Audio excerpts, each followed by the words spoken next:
I'm sorry I'm running a little late to the party.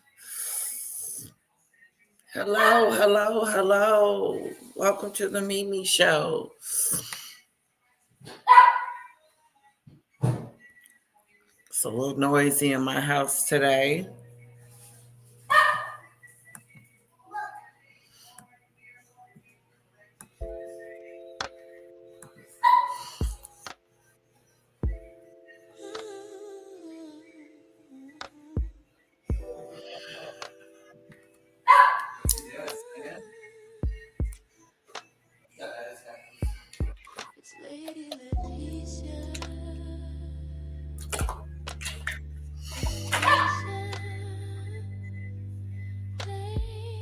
Oh, is Terry still here? She probably left. I'm late.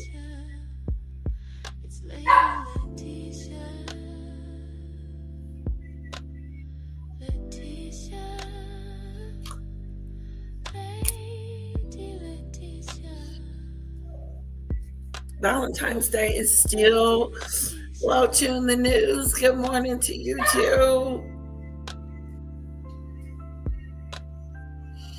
Hello, hello, hello. Tune the news. Tune the news. Tune the news.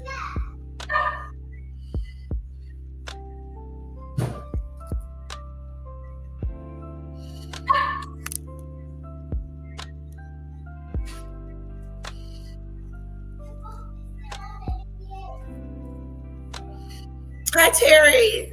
Yes, still here. Good to see you. Good to see you. We're going to find out what's going on with Nancy Guthrie. Then we're going to watch Obama's video and get his response after Donald Trump showed him as a monkey. And then we're going to move on to Meghan. And I want to talk about Andrew. I think they're trying to force the king out, which is not fair, because the king did not have the sins of his brother. He is not responsible for the sins of his brother.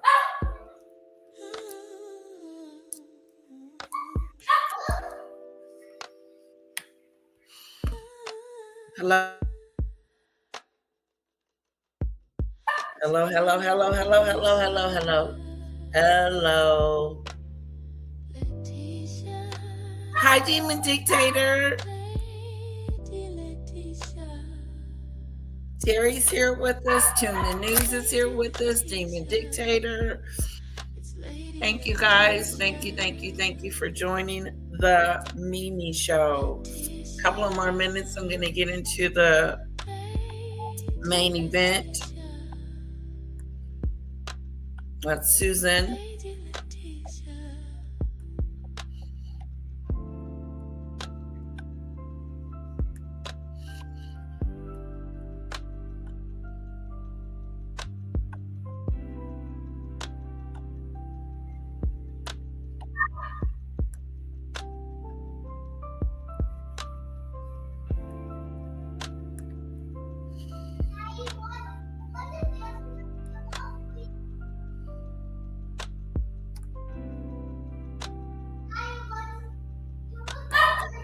And that's what you could do. You could drop her off, and then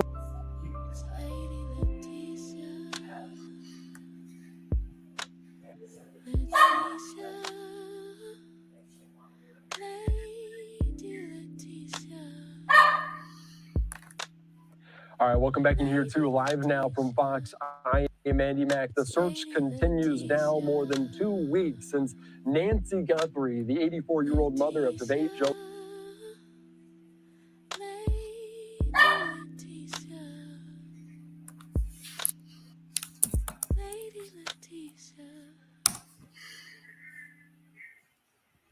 Nancy's daughter. Welcome back in here too. Live now from Fox. I am Andy Mack. Developments this morning, the search for Nancy Guthrie. Her daughter Savannah posted another emotional message on Instagram. This, of course, marks 2 weeks now since the mother was kidnapped.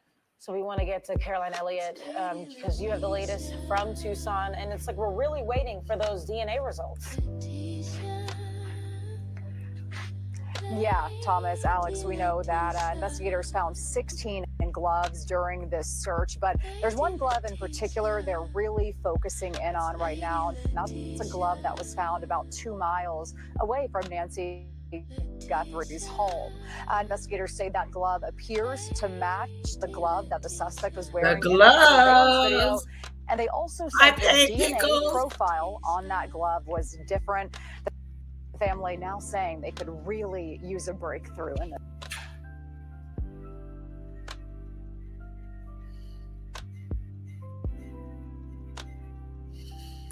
So Savannah releases a new video. Hello, Lisa. Hello, Lady Spice.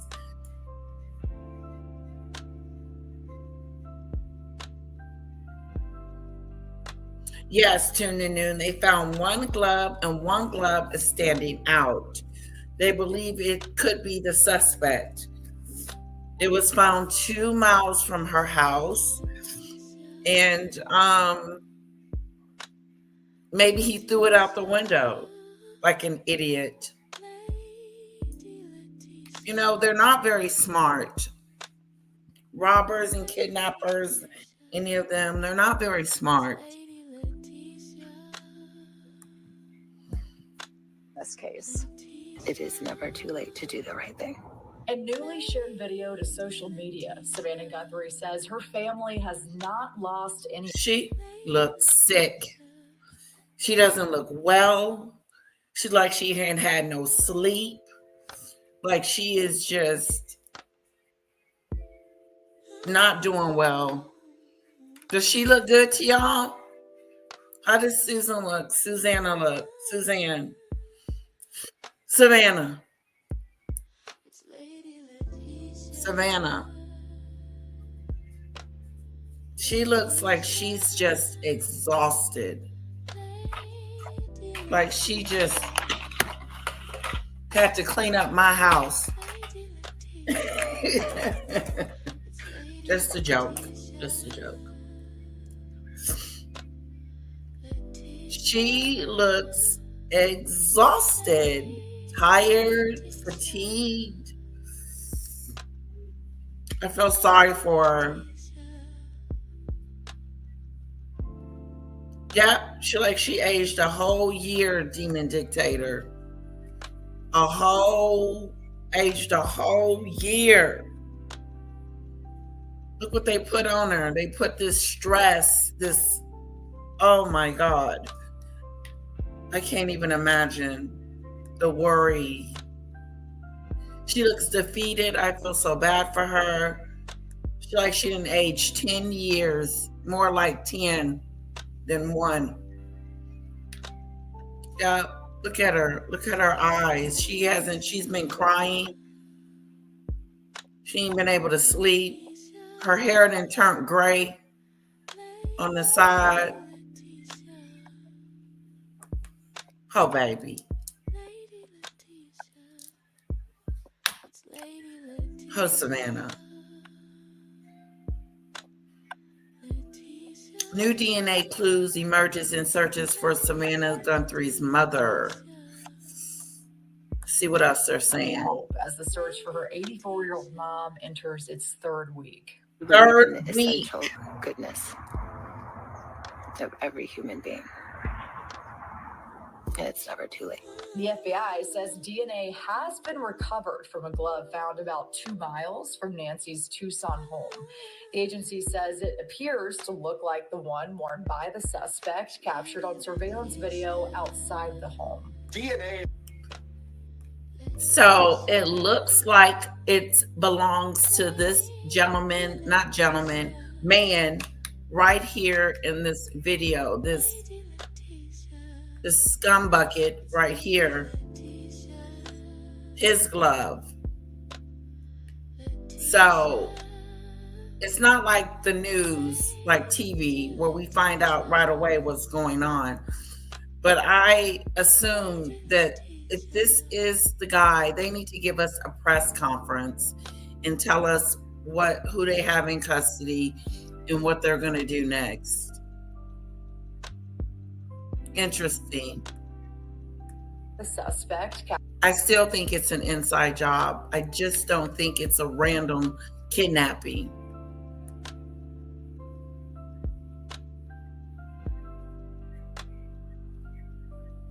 I do too, Demon Dictator. I hope they at least find out why and find out their mom. Find their mom either way. I agree with you 100%. There was a video of her walking out with them. There's a video with them walking out because I thought he covered it. There's a video out there, according to Demon Dictator, her mom walking out of the house with them. Was it more than one? Captured on surveillance video outside the home. DNA is not like a TV show where you get the results with. Yeah, it's not like the TV show. Go get the DNA, and the next thing you know, they got the DNA results. It takes time and precision, and it just takes time. It takes time to get these results.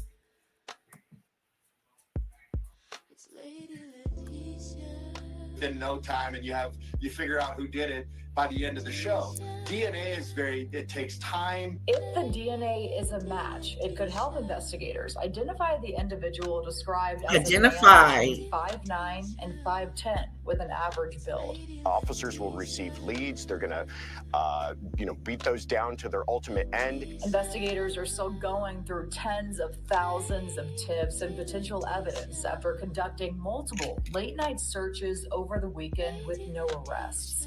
Pima County Sheriff Chris Nanos says more operations are expected in the coming days.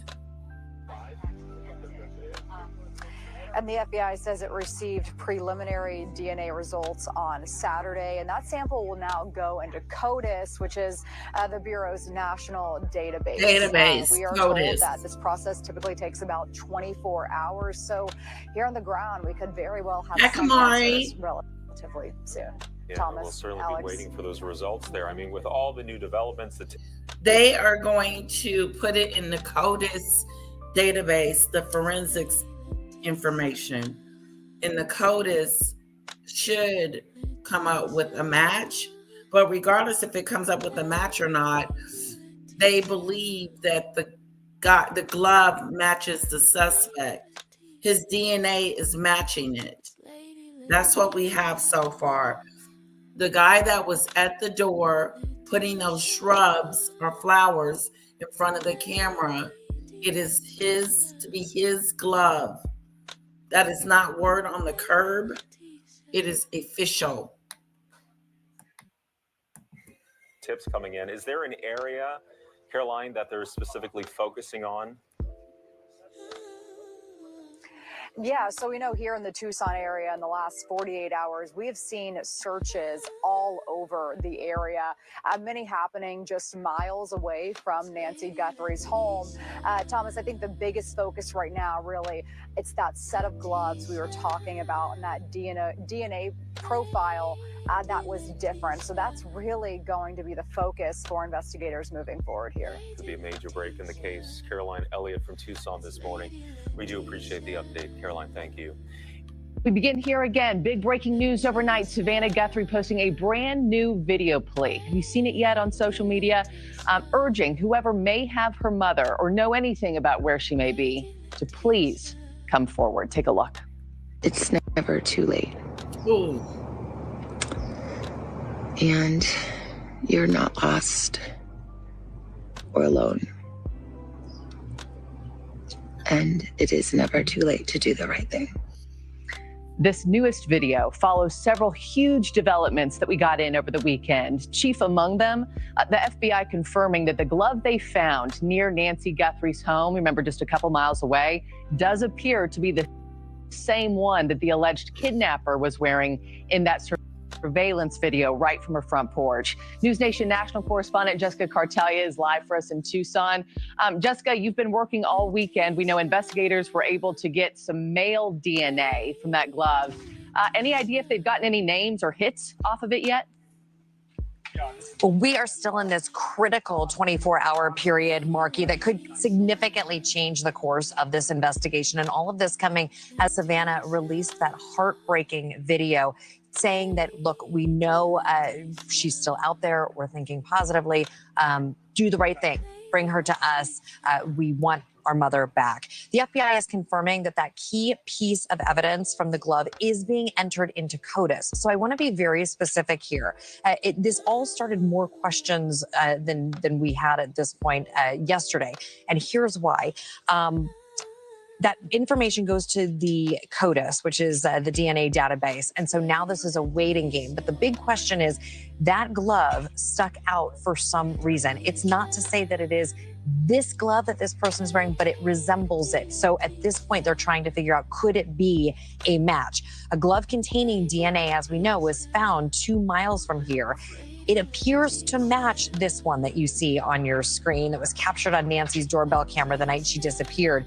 It was found in a field near a busy road outside of this neighborhood. That's Campbell Ave that we've been talking about.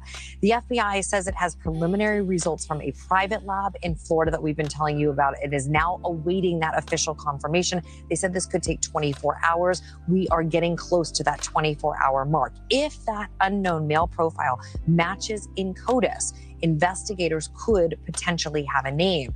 Authorities are also following another high-tech lead. You just saw that on your screen. The FBI deployed what is called a signal sniffer. It's mounted on a helicopter in an attempt to detect Guthrie's pacemaker. So if we can pull that photo or that image of that helicopter up, I just want to show you how low this flies. An FBI source describes the device as very sophisticated technology. It can identify or detect a ping very close to the brush. Investigators are also taking a closer look at that $10 Walmart gun holster seen in that Nest camera. We've been talking about this for a while. It really stood out because it identifies him as someone that would not have a connection with law enforcement, someone with military experience, a former law enforcement official, wouldn't, or anybody who has had any kind of experience with a gun would not carry it in the front part of their body, but rather if he's left-handed, as we know in this case he is, would be on the left side of their body, on the left hip. So again, Marky, we are in this critical 24-hour window. That video that Savannah released last night, absolutely heartbreaking. It is hard to believe that we are now starting our third week of this, day 16, since Nancy Guthrie went missing from her home here in Tucson. Thank you for watching. Subscribe below and download our News Nation app right now on your phone, and you will get fact-based, unbiased news for all Americans. What is this thing about a gun holster? We begin here again. Big breaking news overnight. Savannah Guthrie posting a brand new. They have something about the gun holster. And what else do we have? Let's see. For News Nation, senior story producer Paula Froelich has closely tracked this case. Sources are telling her now that Savannah Guthrie may not return to the Today Show after her mom was apparently kidnapped. Of course, this has been an extremely traumatizing experience for Savannah and her siblings. Their mom just taken in the middle of the night, the ransom notes being sent demanding millions very publicly. And weeks later, still no word on where their mom could be tonight, even though the family assures the kidnappers that they will pay their demands. For more, we are now joined by Paula Froelich. Paula, appreciate you taking the time on a Saturday night. And I understand your sources are saying that Savannah just may not be returning to the Today Show after this. I think all of us can understand that. Savannah reportedly saying that she feels like her mom was targeted because of her, realizing that her husbands, her kids, her siblings could become targets as well. What more can you tell us about this report and overall how Savannah is doing now? I mean, Savannah's a mess, obviously. We've seen it. We all empathize. And, as you said, people would get it if she needed a very long break. First of all, we don't even know where her mother is. We don't know if she's alive. We're all hoping she is. But Hi, life Lisa, for Lisa. Savannah is Lisa. very different right now. And it's going awful. to be different going forward. She has to worry about not just her mother. She has to worry about her sister, her brother, her 2 children and her husband, because this is the unimaginable horror of what she's looking at. And going forward, there will be security for everybody at all times, because this absolutely came out of the blue. And I think she's really concerned that it was because of her job. You know, there was that Today Show where they did the At Home With, and she took viewers to Tucson. She's introduced viewers to her mom before, and people with bad characters could easily look at something like that and say, oh, this is an elderly woman who lives alone. Okay, we're going to take advantage of that. And it's just, I don't think she can function right now very well. Of course not. And we still don't know a motive here. Do you believe that there is more behind the scenes that the public does not know about why exactly Nancy could have been targeted and kidnapped here? I think there's always more than the public knows, because of course the police and the FBI need to keep things very close to the vest.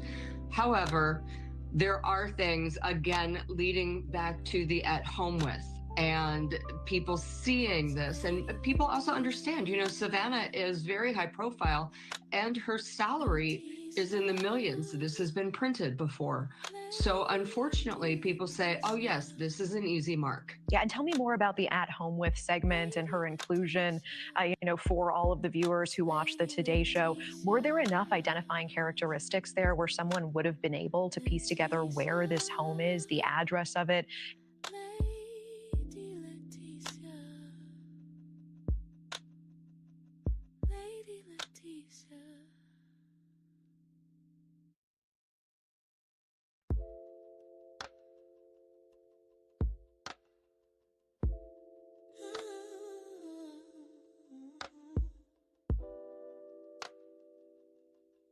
Sorry, I was on mute.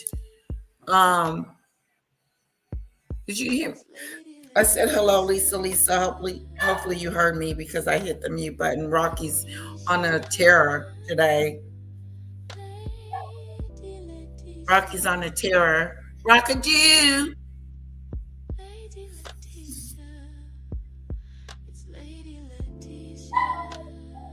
I don't think it was her job. I don't think her job is making. Let me go get Rockadoo Little. Information, as you say, there are opportunistic people out there. Unfortunately, AI and Google are very good.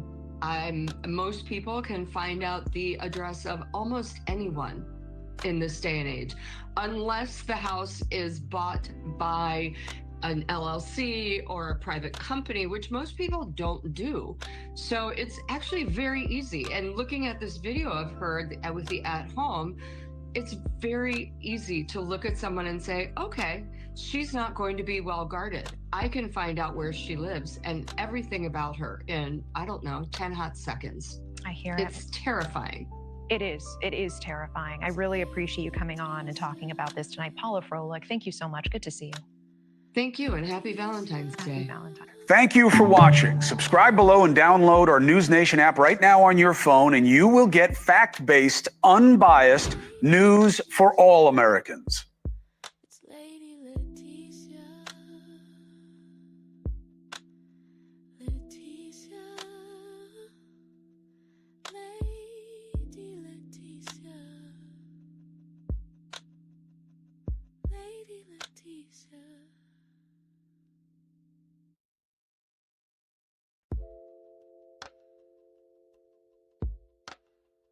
So they may think, well, there's some reason to believe that she's still in this area. Additionally, they could have a lot of tips coming in, all stating we've seen things, heard things all about this area, that's really the hot zone. So it seems like they are zoning in on that, Rio Rico and the Catalina foothills. So for all we know. What is going on, Chief High Smoke? Back to you.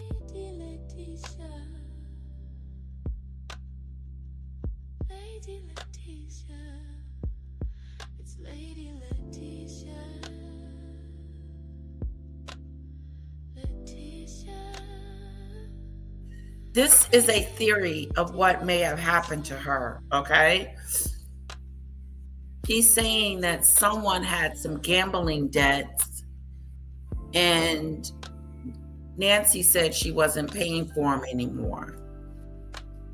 Now, let's see what this gentleman has to say. Let's see. I haven't heard from him. I don't know what he has to say, but the title of the video is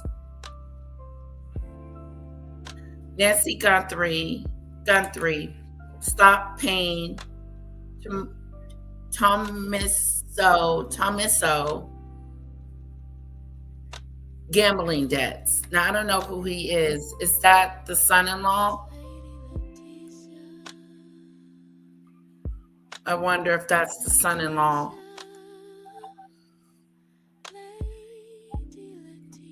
And here's the thing.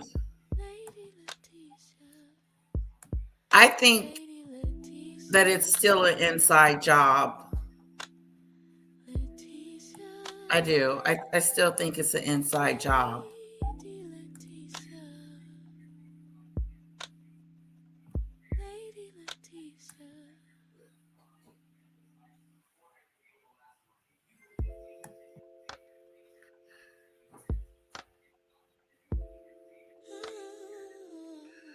All right, let's see here.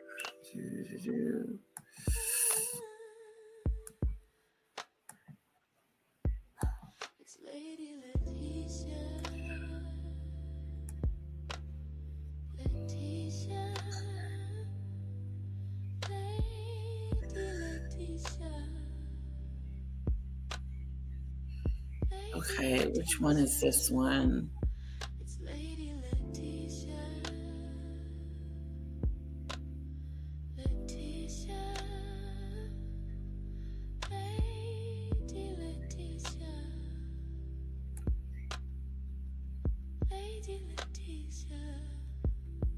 Okay, let's go back here. I lost it. Totally lost it.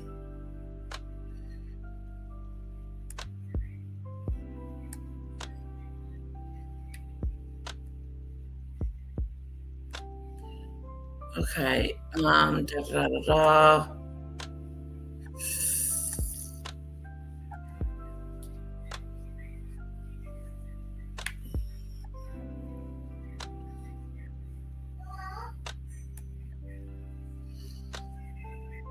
You guys tell me what you think.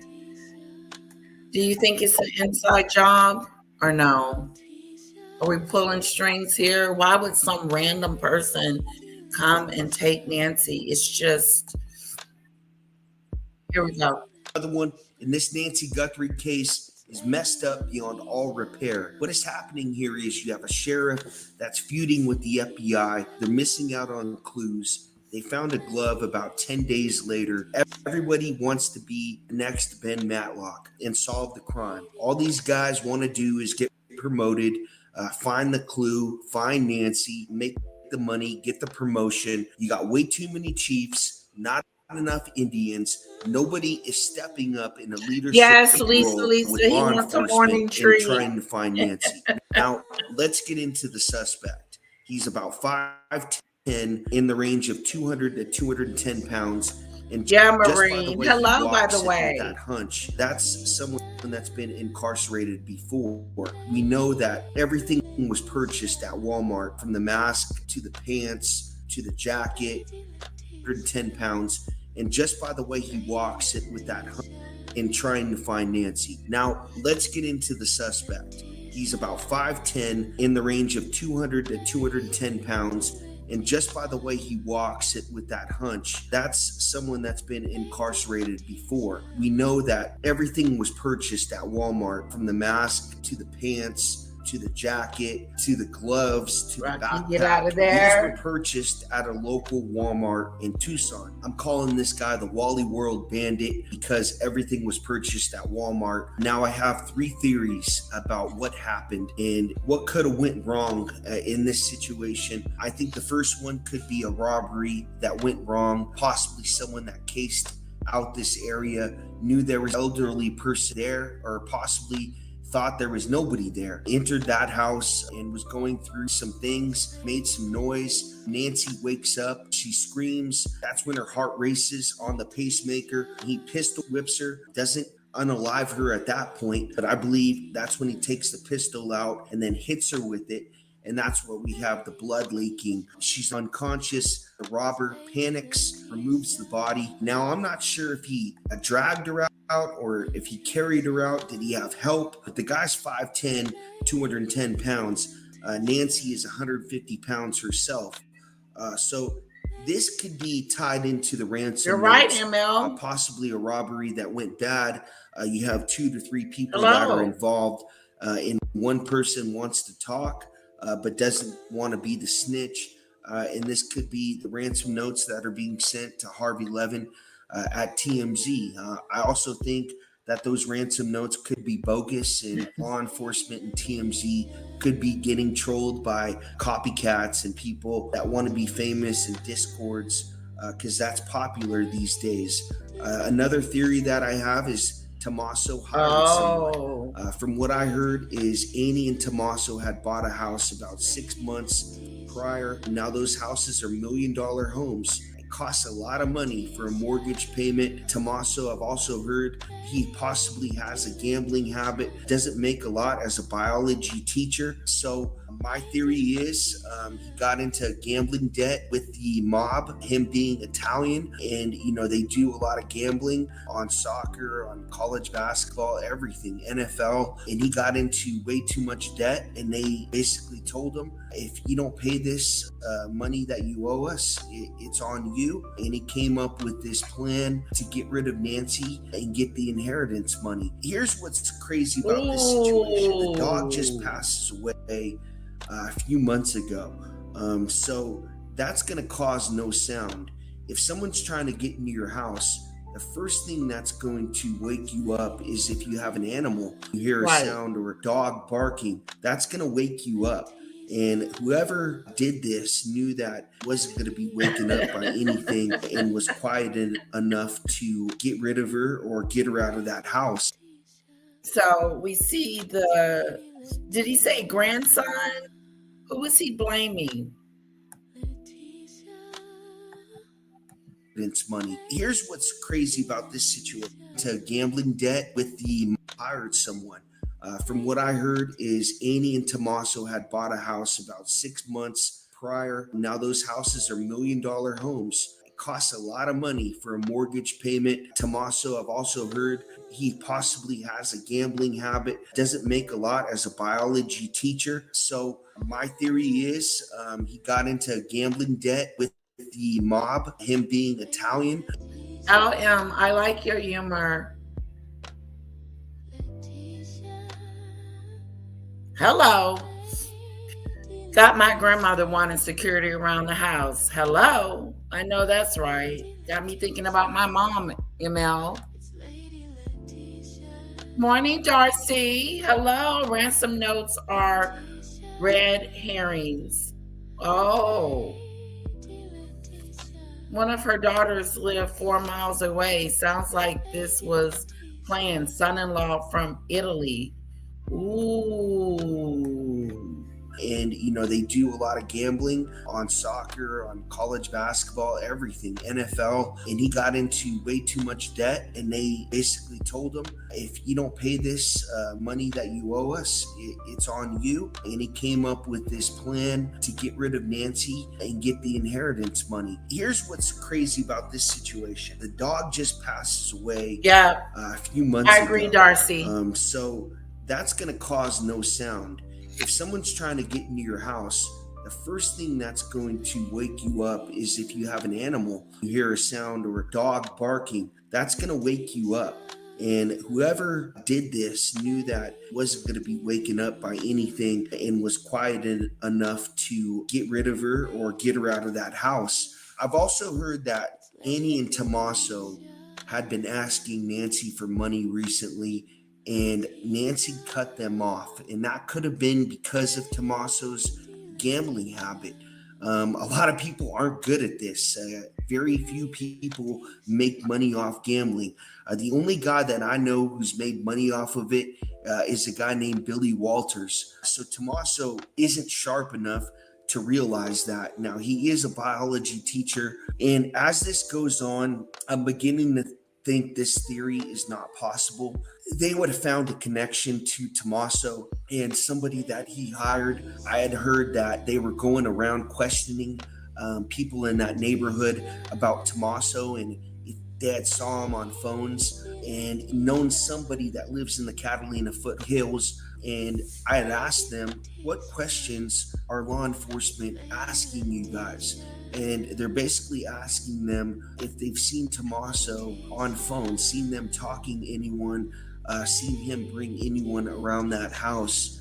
And those are the questions they're asking. They're not asking about anyone else besides Tommaso and Annie's relationship to Nancy. Now, the other theory that I have is that this could be cartel related, a kidnapping for ransom. This theory could be blown way out of proportion, being that the cartel deals in narcotics and makes millions of dollars off of that. This was a $6 million ransom, but the only thing that I could think of would be Savannah Guthrie had beef with the cartel. Maybe she did a story on them and hurt their look, and the Sinaloa cartel was out for her. No, they're not coming after her for that. 3 to 4 man crew to the Catalina foothills and took Nancy into Mexico, and that's where you're seeing some of the ransom notes. But I don't think this theory is possible, being that the cartel really doesn't deal with coming into the United States and taking Americans. They really will kidnap you while you're in Mexico. That's right, Darcy. So that's really what he's assuming. That's what this gentleman, Chief High Smoke, that's his name, is alleging. Allegedly. Yep, allegedly, Tommaso's alleged gambling addiction. He asked Nancy for some money. Nancy said, I'm not giving you any more money. And then it went from there. I believe they were having some money issues. That's what word on the curb was. Not just from this guy. That's right. That's exactly what happened. This happening. I've heard some people say that this could be cartel related, but I just don't see it possible. I've seen really the first 2 theories being the best. The first one being the best. As this goes on, I can't see Tommaso being, arrested for this. They would have found something. They would have found something out by now about Tommaso getting rid of Nancy, and he's in the clear. That doesn't mean that he is not a suspect. That just means that they haven't arrested him yet, and they don't have enough charges to charge him on, maybe. That's what I'm thinking. Where's the proof? Well, this is speculation, Darcy. This is all speculation and assumption. Allegedly. And this law enforcement, the feds, they don't know what the hell's going on. This whole situation is messed up. And, I don't think they'll ever find Nancy because there is no leadership in law enforcement going on with this case. There are better theories going on with the people in YouTube chats than there are with law enforcement in Tucson right now. It sounds like the law enforcement aren't really, they got federal agents on the ground, and then they got the local police. And I heard that the local police chief has only been, or not the chief, but the head investigator on the job. He's only been in his position for a couple of years. So Nancy want to know where the receipts are. My goal is to find Nancy, and I think that's what everybody's goal is. But I think with law enforcement, there's some other agendas going on, and we have to question that. Our tax dollars pay these guys to keep us safe. And that's priority to them. If there's someone out there possibly, going out there and kidnapping older people, they need to find this guy. So guys, if you can, go check out my buddy Daniel Berry Sports Highlights. Daniel does highlights on the NFL, NBA, MLB, hockey, Olympics, wrestling, any sport, you name it, he's got the highlight. That's Daniel Berry Sports Highlights, Berri. Also go check out the Cavecast, a Chiefs content. That was Chief High Smoke. I've never seen or heard from him before. This is my first time, but I like his commentary. I do believe that there is something, this was an inside job. If that were my mom, I'd have 24-hour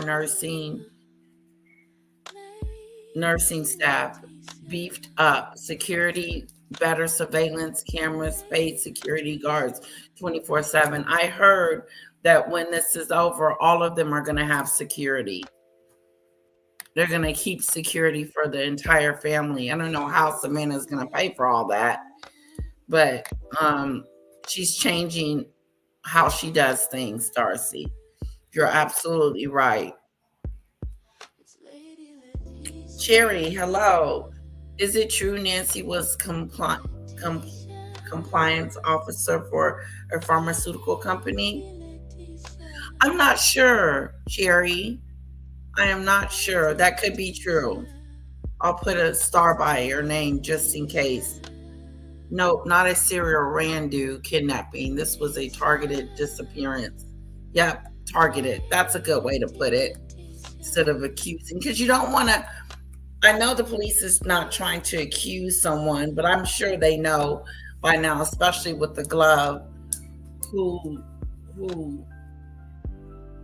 soon we'll hear them say we have a suspect in custody. That's going to be the break in the case, when they have a suspect in custody. But how do we know these suspects is going to cooperate and tell the truth and just lie?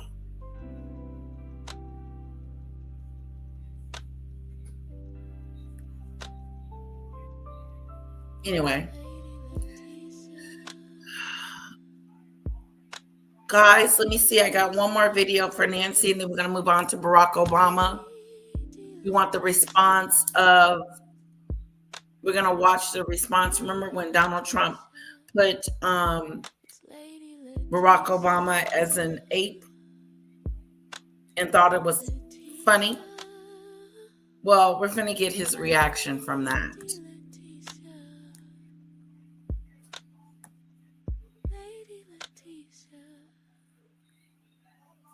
Represents hope and support, and that's what this community is hoping to give to the Guthrie family.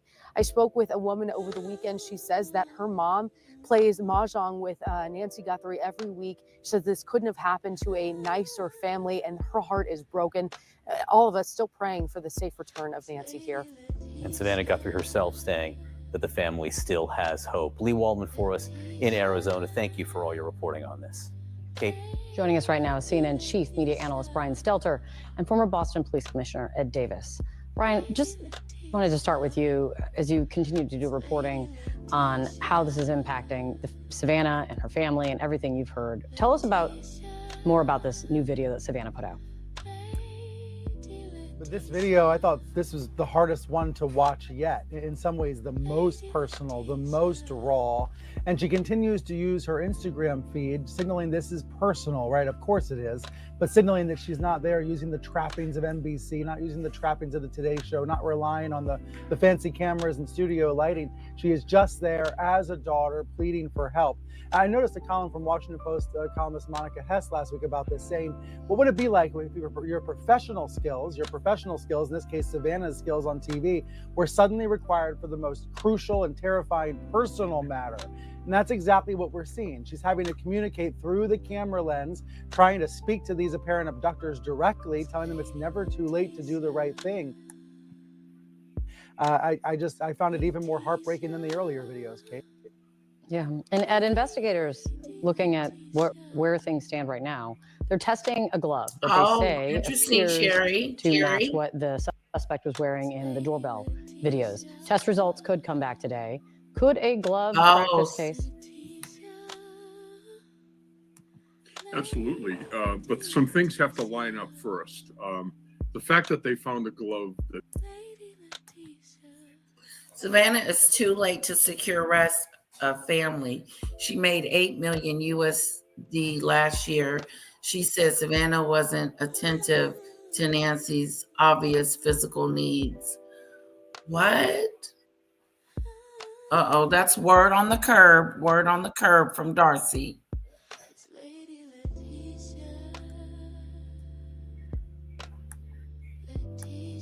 could break the case wide open. And also, with that in mind, so the glove evidence, the DNA evidence will blow this case wide open. So we know we're just Saturday they came up with the results. They're putting it in the database. I forgot the name of the database, but they're putting it in the database, and I think we should know something sooner rather than later. I think they're on the verge of breaking. What's that, Kara? Daddy? What's that in Kara's hand?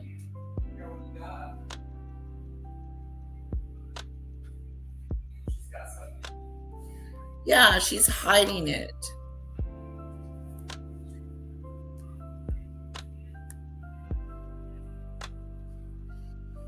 It must be a nightmare for the family. It is. If it was my mother, I think I'd be pulling my hair out and ripping my skin off with the horror of not knowing. I would too, Maureen. I would probably be in a fetal position. Just sick. Just a sick. Just sick. I can't even imagine any of my loved ones missing or anything like that. It would just drive me nuts.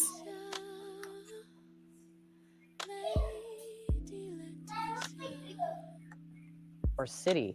What's going on here? I've been noticing this as the days turn into weeks, this flock of true crime influencers. That is a real thing nowadays. And it's not all bad. It's not all good. It's just really complicated. You know, the influencer content we're seeing from Tucson is much more raw, much more personal, often much more speculative in nature than what you're seeing from traditional media.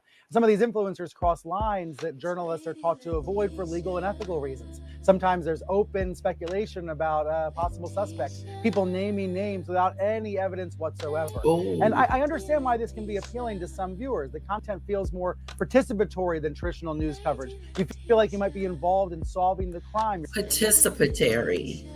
Now, can you imagine that we as citizens just are concerned about Nancy and trying to figure out what happened to her? I think it's safe to say that. You're putting the clues or the pieces together. That can be a powerful feeling, but it might not be a reality-based feeling. I was speaking with someone involved in the investigation who told me, yeah, some of this chatter on social media has been downright unhelpful. But the person also said to me, quote, there's a recognition that the breakthrough tip could come from any. So is our chatter affecting the investigation? How? We're just innocent bystanders just trying to figure out what happened to Nancy. And we have our theories. And it's okay to have theories. Theories help solve the case.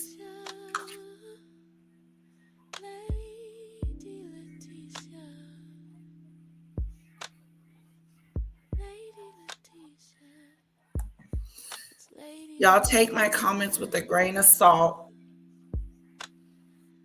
We all saw Nancy home was isolated in the middle of the desert, wildlife, no neighbors nearby. You're right. She's like, me and my husband watched a movie last night. There was this house separated from everybody else. Like it was isolated. It was a beautiful home. But it was about a monkey that got rabies.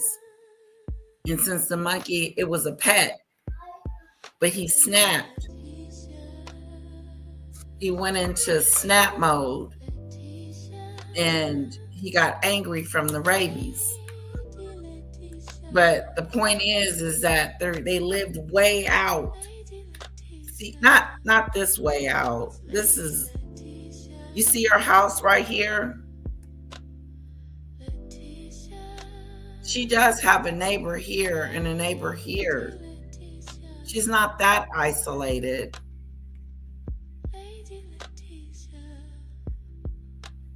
Wow.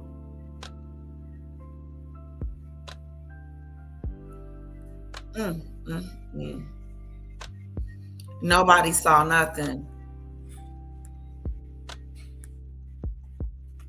Anyone in the doorbell cam video from the night Nancy was abducted. Still, a source close to the investigation tells CNN that there is no leading theory behind what motivated Guthrie's disappearance. Investigators are examining all possibilities, including it was a burglary gone wrong or a targeted abduction. John? All right, with us now, former FBI agent Brianna Fox. Brianna, thank you so much for being with us. Let's start with this glove, which is being tested right now. It's out for testing. The FBI says the glove they have does match the glove seen in this doorbell video by appearance. If it comes back and there is some kind of identifiable DNA on it, what then do they do?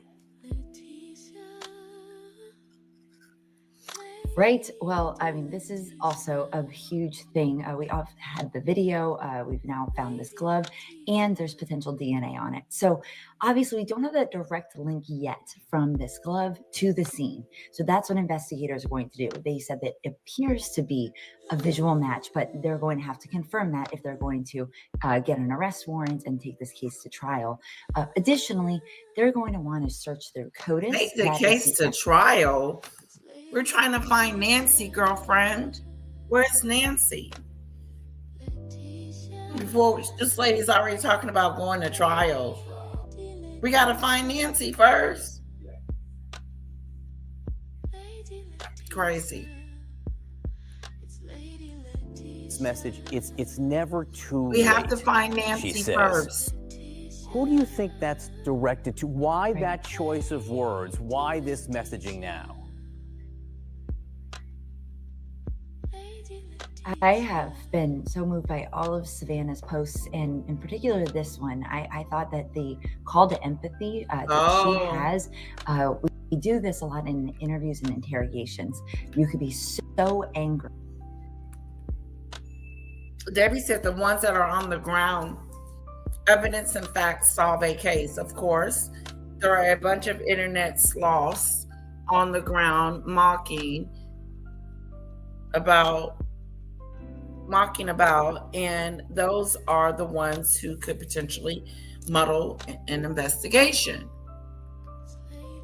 Well, that's why it's good not to inform the public about every little detail. Like, we know about the glove, we know about the DNA, but we don't know who's attached to that glove. But I'm sure the police know already. They just haven't told us.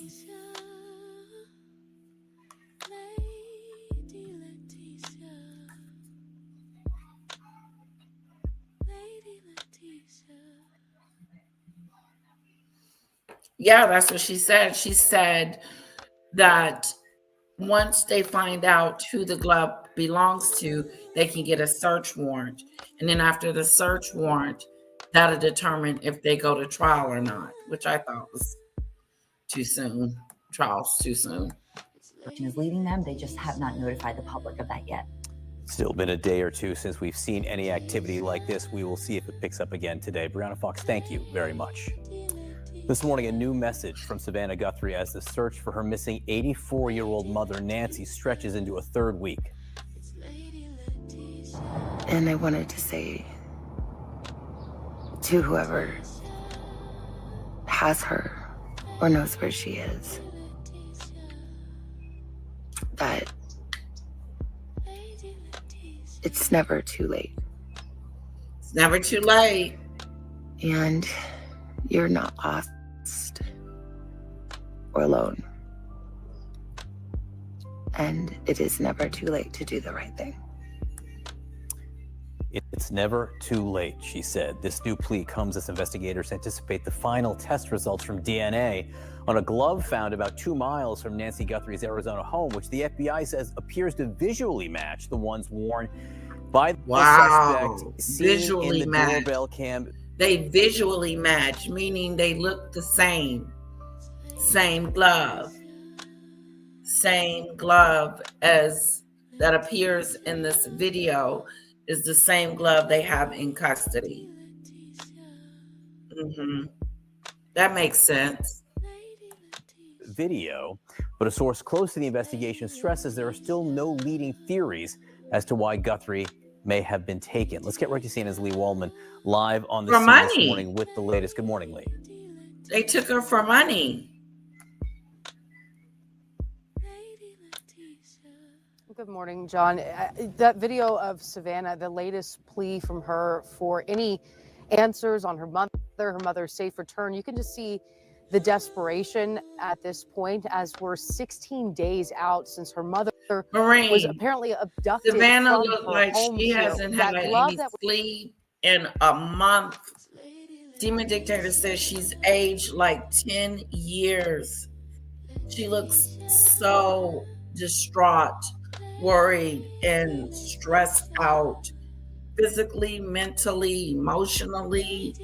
I'm sure she is having a very difficult time with this. You can tell by the way she looks that she is not doing well. Theory as to what happened here. Was it a targeted kidnapping because of who Nancy Guthrie's daughter is? Was this a burglary gone wrong? We can't really eliminate any of those theories at this point. So many questions lingering over here, but let's run us through what we do know. We know from the doorbell camera video and pictures that were released, it was an armed and masked man who came to Nancy Guthrie's door. The FBI saying they have a preliminary profile of who that person is. That's a man with a medium build between 5'9" and 5'10". Neighbors in this area are still being asked to go through their surveillance video and submit anything that they have between January 1st and February 2nd in a 2-mile radius here. Anything that could be deemed suspicious, suspicious person, suspicious vehicle, all of this trying to see if someone was casing this home or stopped by after this kidnapping happened. A lot of unanswered questions here, and the neighbors in this community, they're feeling it, wanting more information, not only from the sheriff, but also from the FBI. And they're pleading with the abductors as well. Return their neighbor back safely. John, you can see behind me this growing tribute filled with beautiful yellow flowers. We spoke to the flower shop owner. He tells us the yellow represents hope and support, and that's what this community is hoping to give to the Guthrie family. I spoke with a woman over the weekend. She says that her mom plays mahjong with Nancy Guthrie every week. She says this couldn't have happened to a nicer family, and her heart is broken. All of us still praying for the safe return of Nancy here. And Savannah Guthrie herself saying that the family still has hope. Lee Waldman for us in Arizona. Thank you for all your reporting on this. Kate. Joining us right now is CNN Chief Media Analyst Brian Stelter and former Boston Police Commissioner Ed Davis. Brian, just wanted to start with you as you continue to do reporting on how this is impacting Savannah and her family and everything you've heard. Tell us more about this new video that Savannah put out. So this video, I thought this was the hardest one to watch yet. In some ways, the most personal, the most raw. And she continues to use her Instagram feed, signaling this is personal, right? Of course it is, but signaling that she's not there using the trappings of NBC, not using the trappings of the Today Show, not relying on the fancy cameras and studio lighting. She is just there as a daughter pleading for help. I noticed a column from Washington Post columnist Monica Hess last week about this, saying, what would it be like if your professional skills, in this case, Savannah's skills on TV, were suddenly required for the most crucial and terrifying personal matter? And that's exactly what we're seeing. She's having to communicate through the camera lens, trying to speak to these apparent abductors directly, telling them it's never too late to do the right thing. I found it even more heartbreaking than the earlier videos, Kate.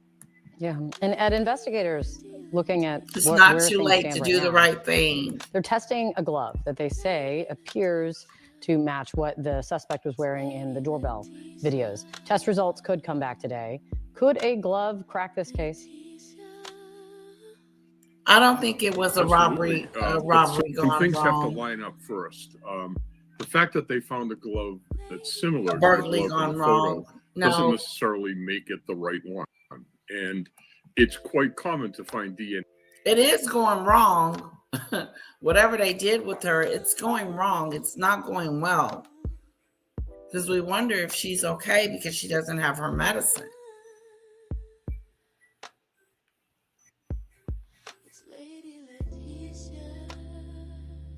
I'm not buying it. It wasn't a burglary gone wrong. And then what? Out of all the homes they picked her, it's just weird. It doesn't make sense. She's out in Tucson in a neighborhood that is off the beaten path.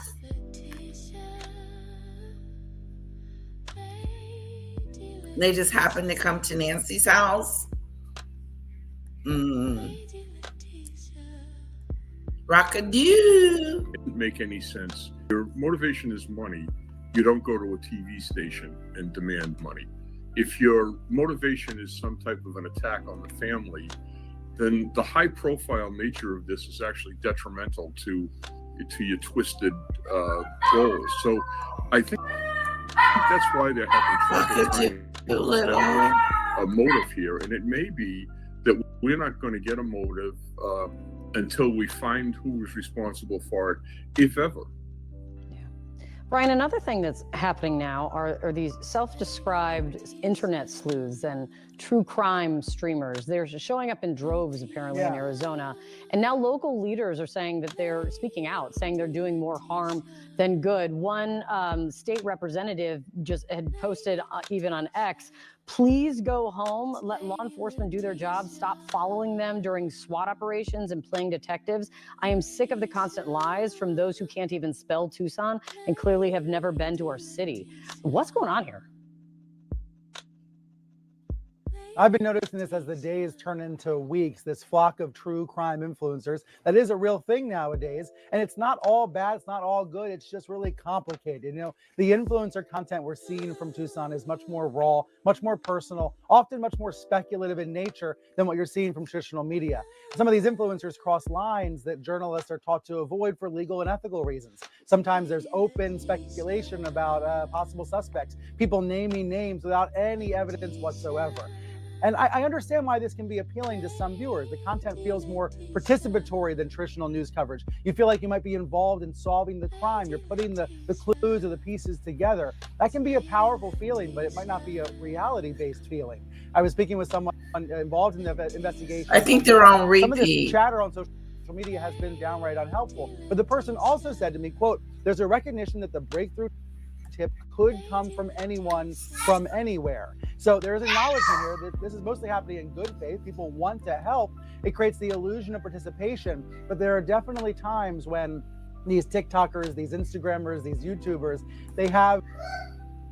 All right, guys, we're going to move on. Okay.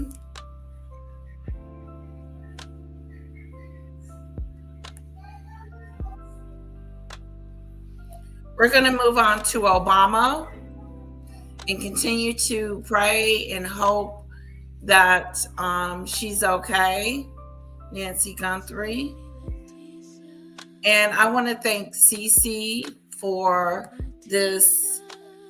I believe it was Cece. I don't think it was Lisa. I want to thank Cece for giving me this clip of Obama coming out talking about his experience with Donald Trump and him calling him an ape and just his thoughts on it. I agree with you, Maureen, 100% on that. If it was a burglary and they accidentally unalived her, they wouldn't have taken her body. Yeah, for what? I saw Nancy's home last night. It's pitch dark out there. What random stranger could navigate the rugged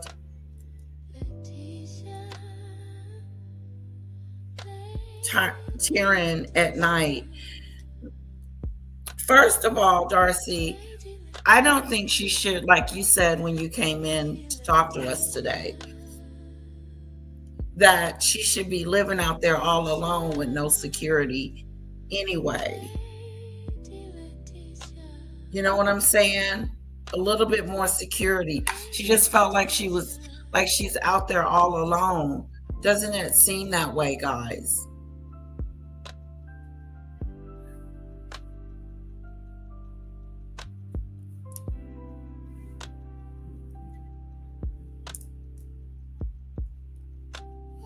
Okay, so let's see what Barack Obama has to say about Donald Trump. It is my honor to be joined by the 44th President of the United States, Barack Obama. Mr. President, thanks so much for joining me. It is wonderful to be here, Brian. Thank you for having me. So as you know better than anybody, the discourse has devolved into a level of cruelty that we haven't seen before. What was disqualifying just a few years ago now not only feels fine, acceptable, but actually rewarded.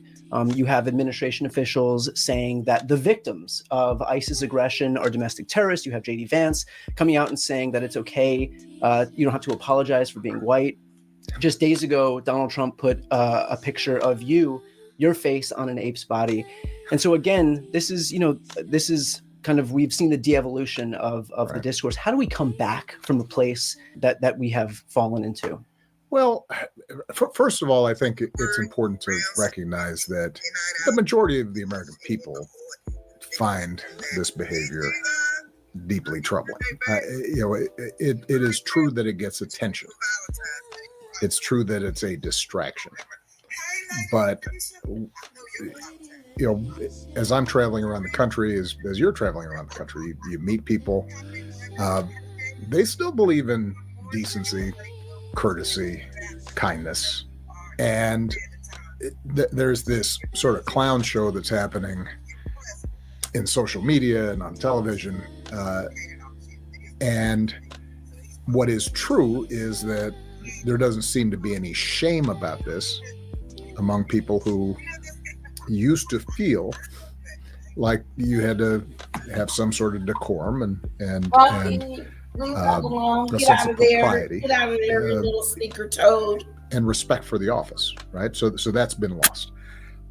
But the reason I point out that I don't think the majority of the American people approve of this is because ultimately the answer is going to come from the American people.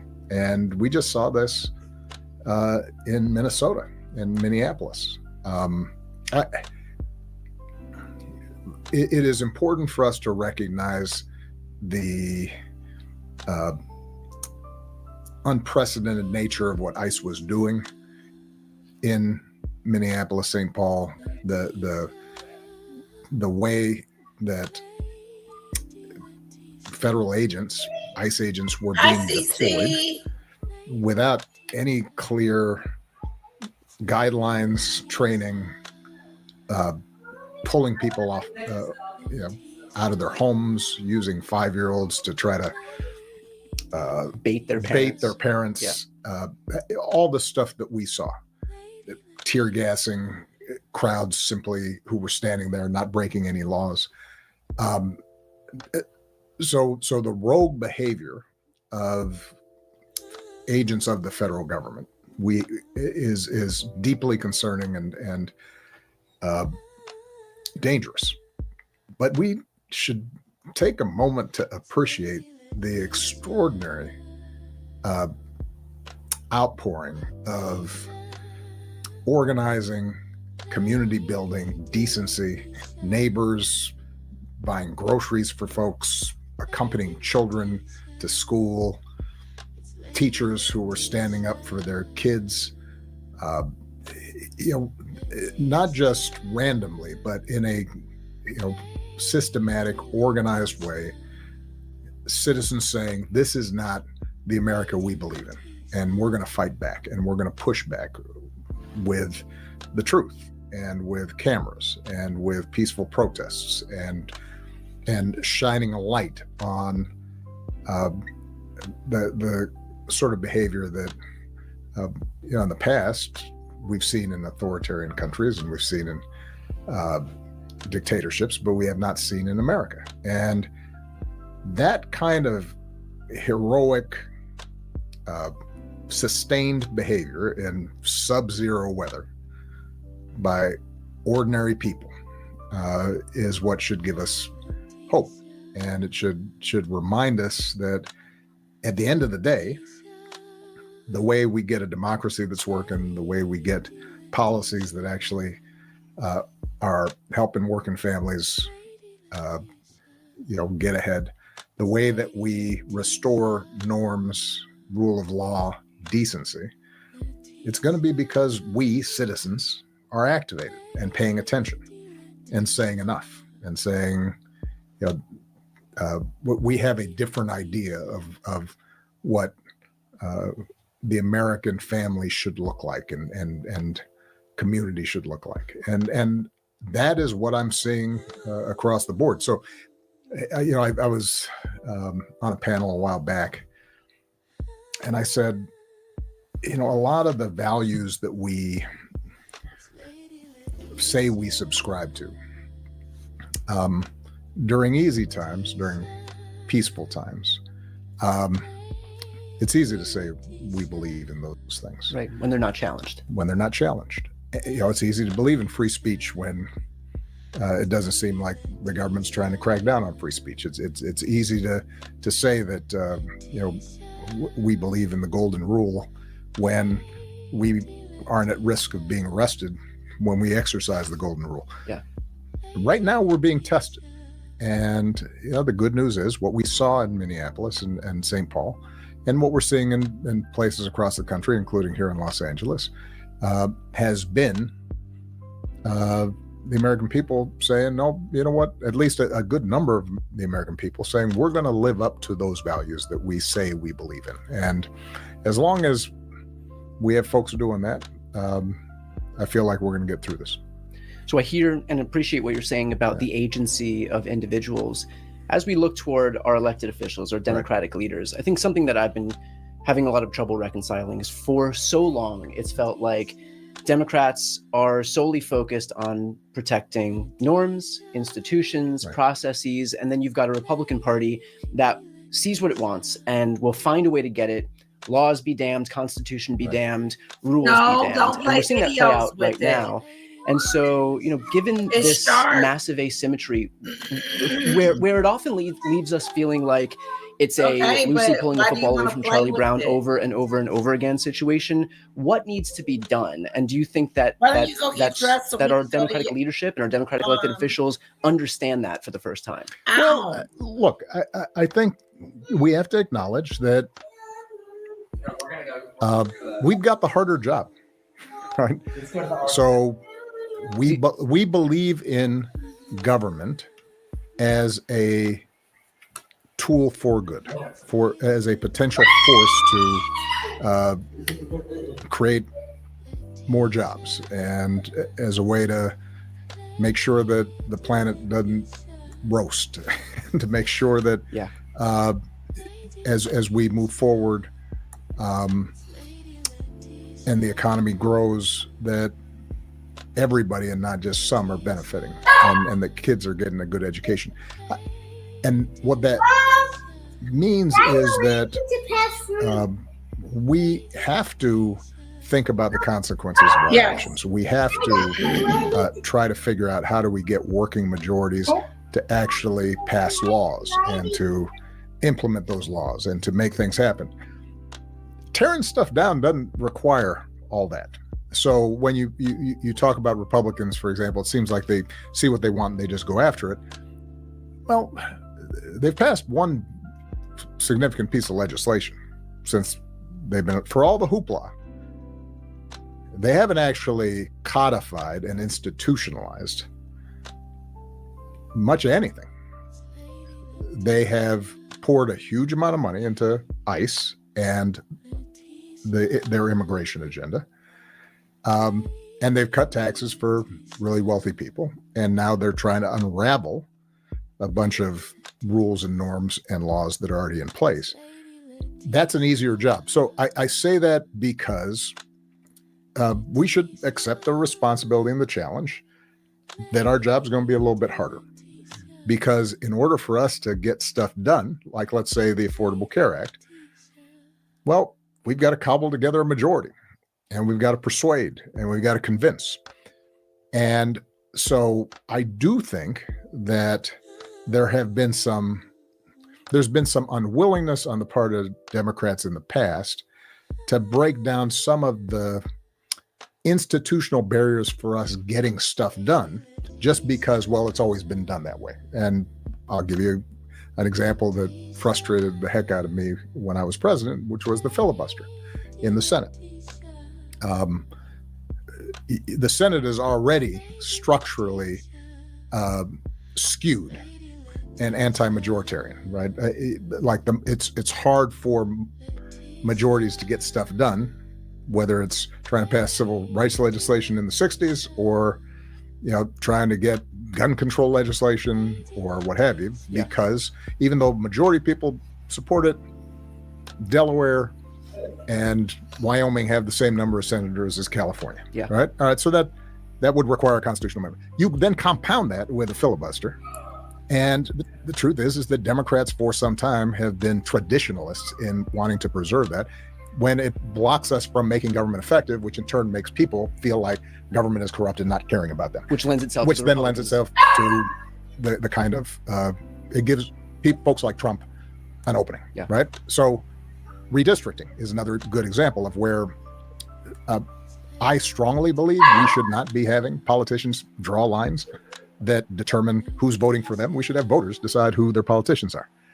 And, I worked with Eric Holder to help set up the terrific work that the NDRC has been doing to try to make sure that we have fair maps. But the fact that Governor Newsom here in California and others said, well, if they're going to try to gerrymander their way out of losing this upcoming midterm, then we're going to respond. And we're going to respond in a lawful way where we put it up to a referendum and let people decide and not just give away the store because of traditions. That was the right response. So I do think that I don't want us to simply duplicate the behavior of the other side. I don't want us to have a slash and burn strategy where we don't care about rule of law. We don't care about some of the guardrails around our democracy. We start lying and having no regard for the truth the way the other side seems to be comfortable with right now. Because if that's how we fight, then we lose what we're fighting for. But that doesn't mean we have to get punked or be saps. And I do, or to cling to traditions just for the sake of tradition. I think what we have to continually evaluate is, in this moment in time, how do we make sure that we can advance our agenda in a way that reflects what's good for ordinary folks, not special interests, not simply the well-to-do, and how do we do that in a way that's consistent with integrity, honesty, democracy, the values that we claim to want to uphold? And I think it's possible to do that. But the reason I started with reminding ourselves, yes, we have a harder job, because sometimes I think we're tough on Democrats, saying, why aren't you being as mean, tough, and nasty as they are? Well, it's when I was president of the United States, I suppose I could have simply unilaterally ordered the military to, go into some red state and harass and intimidate a governor there, or cut off funding for states that didn't vote for me. I don't agree with you, Jew. But that is contrary to how I think our democracy is supposed to work. And I think we shouldn't get discouraged. He's always the by same. the fact that we have a tougher job. We should. Obama what we should doesn't do change. is expect that. It didn't change when you voted for our side him. He was that same is person. smart enough to figure it out. So you had mentioned persuasion, and I think that that's a really good point here, because as we eventually head toward a next general election cycle, we're going to be contending with a lot of the same infighting that's plagued Democrats before. You'll often have leftists and progressives butting up against liberals and moderates. And look, you are the ultimate pragmatist.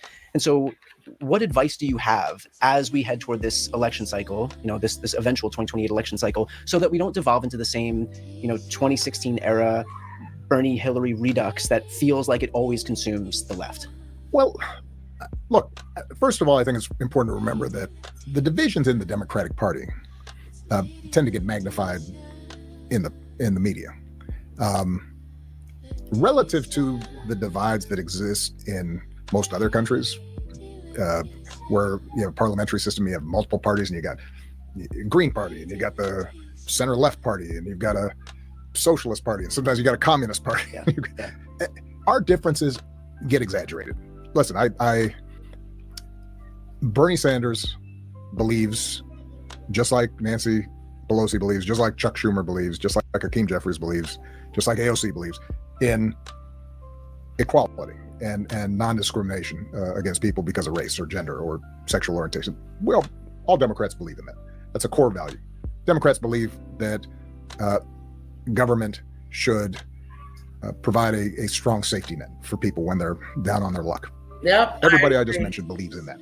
Everybody believes that there should be some regulation of the market so that you don't have monopolies and oligopolies that are simply dictating the terms of the economy, and that we should have a tax system that levels out some of the inequalities that result. So I think it's important for us to remind ourselves as a starting point, what do we have in common? Most of the time, the differences are tactical. Right? It has to do with, well, how much of a tax hike can people put up with? How much regulation should we be thinking about when it comes to climate change? And if we recognize that typically the arguments in the Democratic Party aren't about core values, but are really around tactics and how do you get stuff done. Now we can have a robust debate, and I want a robust debate. Yeah. And what we can also do is not try to nationalize every issue all the time. Right? Put a 1 in the chat if you want to continue to hear about Obama and what's going on and his thoughts about what's going on in our economy today, or put a 2 in the chat if you want to move on to Meghan. This last off-year election, I think, was a great example. You've got a candidate like Spanberger in Virginia, who runs what would be considered a more centrist campaign, and runs a terrific campaign. President. And then you've got Mondami in New York, who runs a explicitly socialist grassroots campaign and excites and mobilizes folks, and that can win in New York City. It probably could not win in Virginia, and that's okay. That's healthy. Yeah. And sometimes I think we get into arguments. A recent one, this idea that the quote unquote abundance agenda is somehow a sellout, and folks on the left getting exercised because, this is part of this sort of corporate Democrats trying to take over the party. Well, no, not really. What I think it is entirely legitimate to say, for example, we need to build more affordable housing, which is going to require higher taxes on people like me and people who are well off in order to subsidize the construction of affordable housing, let's say in a place like California, and also be able to say, it is, you know what, there are a bunch of well-intentioned rules and zoning laws and so forth that baby boomers like me and existing homeowners have used to block the construction of affordable housing, even in democratic cities. And so if we want to actually deliver housing rather than have some abstract argument, then we got to figure out not an either or, do we spend more money or do we reform some of these things that are preventing the construction of affordable housing? We have to do both. And I want us to have those arguments. And one last thing I think that's I've noticed in a lot of our internal arguments, a lot of which, by the way, are taking place online and ordinary voters. This is all completely off their radar screen. One of the things I think it's important for Democrats, all right, for guys, us in also 10 minutes, to we'll recognize, move progressives on. to recognize, folks on the 10 left to more recognize. minutes with Obama. It's possible for us to have a moral sense of what is right and true and what needs to be done, and also recognize that we are in a particular time and place here in America, and voters are not going to agree with us 100% on everything. And so it is not a sellout. It's not a betrayal to say that we're going to shape our agenda and our message in a way that allows us to build a working majority to get stuff done. And I think particularly around social issues, sometimes we get confused around this.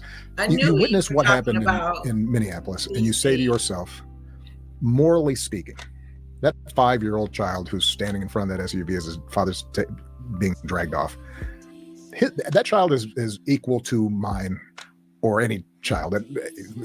His immigration status, his nationality does not change the love and decency that we should be showing that child. But what is also true is that we're a nation of laws, we have borders, and we've got to figure out an immigration policy that is orderly and that is fair and is enforced in a sensible way that is compatible with our values, but may not fully capture the degree to which that kid should have the same chances in life as a U.S. citizen kid. But we've got to accommodate the reality that the majority of American people think that there's a difference between somebody who's a U.S. citizen and somebody who's not, and that they want an orderly immigration system. And sometimes I think what happens in the online debate is if somebody suggests, well, we have to have some immigration enforcement, then somebody's going to point at that child and say, so you don't care about that kid, so you must be a bad person. The same would be true, let's say, here in Los Angeles around the homeless issue. I think morally, ethically speaking, it is an atrocity that in a country this wealthy, we have people just on the streets.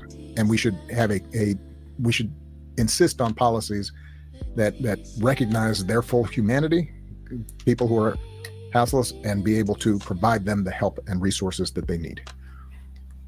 But we should also recognize that the average person, doesn't want to have to navigate around a tent city in the middle of downtown, and that we're not going to be able to build a working majority and support for the resources that we need to help folks like that, whether it's drug treatment or temporary housing or what have you. We're not going to be able to generate support for it if we simply say, you know what, it's not their fault, and so they should be able to do whatever they want, because that's a losing political strategy. That doesn't mean that yes, he does. We care less about those folks. It means if we really care about them, then we got to try to figure out how do we gain majority support and be practical in terms of what we can get through at this moment in time and build on those Brian. That a lot of times is the arguments that are taking place, but they become sort of performative, and people start saying, oh, you're selling out, or conversely, I think sometimes folks at the center say, you're being impractical and dismissing legitimate critiques and concerns. And what we need to be able to do is to maintain both ideas at the same time, which is our long-term goals have to be driven by our values and our core beliefs and our ethics and our morals, in the sense that every person counts. And short-term, we got to win elections. Right. And anyway, the good news is, I think that the folks that we are fighting politically, the current White House, this administration, and their enablers, they're behaving so badly. They're doing such crazy stuff that it shouldn't be hard for our side to coalesce around the areas where we agree on and focus on that. And I think that that is going to happen if we are effective in winning the midterms. We're not doing the best job. If we then have a robust, I'm just going to be honest, this current administration is not doing a good job, especially with the ICE situation, the Venezuelan president, the taking of the food stamps, the Meals on Wheels program, the medical, it's not the best economy right now. Primary for who's going to be the next Democratic president. We shouldn't be afraid of having a robust debate. I want all comers to sort this out. I benefited from having about as grueling a primary as I could have. It made me a better candidate. It ultimately made me a better president, because I had been tested my ideas had been tested. The story I was telling about America had been tested. And that's what we should be looking for, rather than expecting that somehow we're going to all come up with some consensus blueprint master plan that everybody's going to execute. Democrats aren't good at doing that anyway. Yeah. Well, I think, one block of voters who I think there has been particular focus paid to right now is young voters. And, you were able to mobilize a generation of young voters in a way that hadn't been done before. I got involved in politics because of you. And in fact, a lot of millennials, folks my age, got involved in politics because of you. Like when I was a student, you could not find any other students on campus who were not supporting your campaign. Democrats and you had owned the cultural zeitgeist in a way that hadn't been done before, and frankly hasn't been done since. And we've seen a shift happen, obviously, from 2008, 2012 up to 2024. Right. And for the first time, we saw Democrats really lose their grip on culture in a way that hadn't happened before. And so what is your advice in terms of remobilizing a generation of Americans that we've had trouble mobilizing up to this point? Well, look, part of it has to do with the fact that I was young. Yeah. So maybe don't nominate octogenarians? Look, I'm 64 now. I'm pretty healthy, 64, feel great. Yeah. But the truth is, half of the references that my daughters make about social media, TikTok, etc., I don't know who they're talking about. Yeah. There is a element of, at some point, you age out. You're not connected directly to the immediate struggles that folks are going through. And so I'm not making a hard and fast rule here, but I do think that Democrats do well when we have candidates who are plugged into the moment, to the zeitgeist, to the times, and the particular struggles that folks are thinking about as they look towards the future rather than look backward toward the past. And so some of it is choosing candidates who check that box. I do think that there is an element of joy that needs to. Don't forget to hide that Democrats video, lost guys. sometimes. Our campaign was hit fun. The subscribe button. We had hit the look, it like wasn't always button. fun for me, but we built a community. We gave people a sense that if you are part of this, you're doing something meaningful, and it wasn't just talk. Young people ran our campaigns. We empowered them. We put them in charge. They were out there figuring stuff out. I'm not the person who was figuring out our media strategy. I was not the person who was out there, knocking on doors and talking to voters and creating events. It was 20 and 30-year-olds. And so what happened in our campaign, and what you recently saw in Mondami's campaign in New York, when there's that sense of joy and engagement and involvement, then people feel like, all right, this is not just. He's calm, he's collected, he's clear, he's not all over the place, he's not trashing anyone, he's not talking negative about the Republicans or Trump. He is just being a pure gentleman. It really is, he's presidential. Something that we don't have with this current administration. Some transactional grind.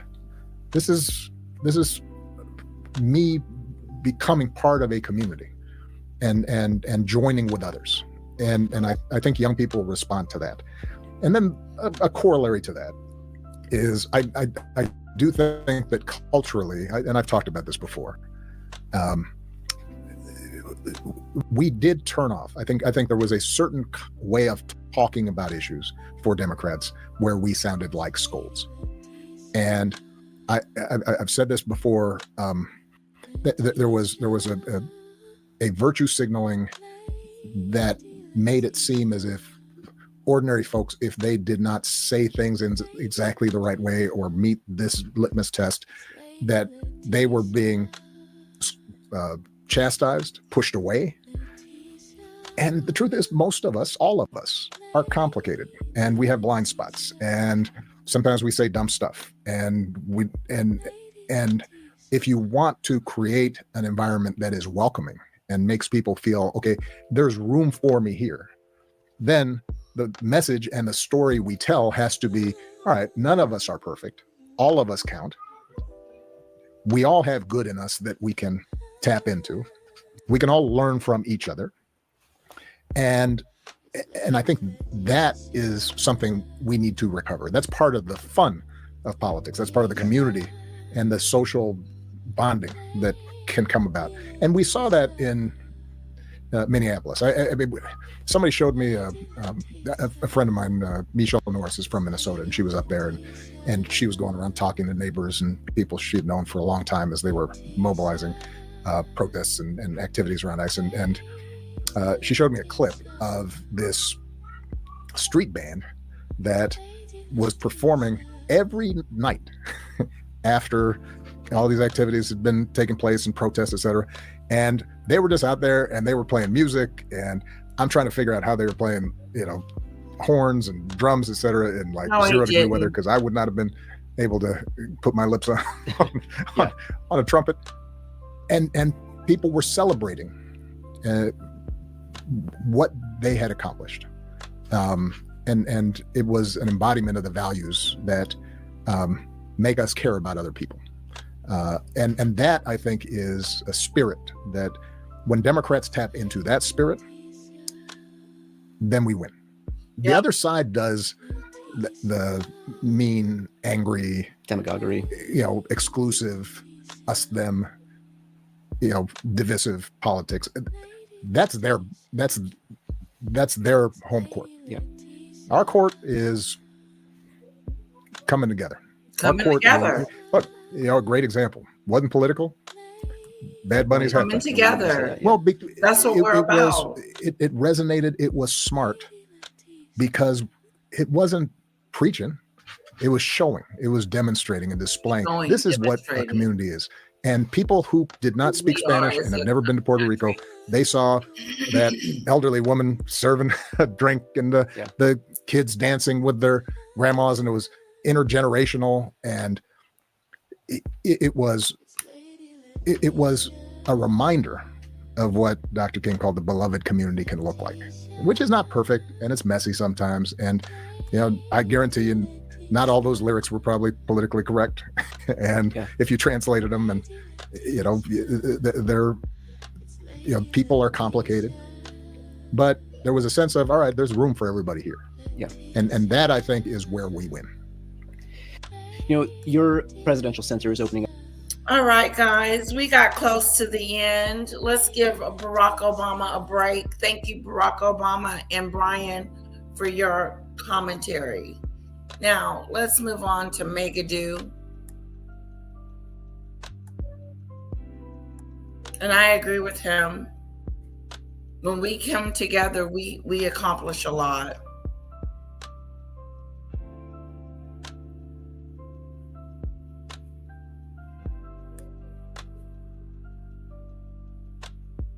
Let's see here. Why doesn't he go with her to Los Angeles?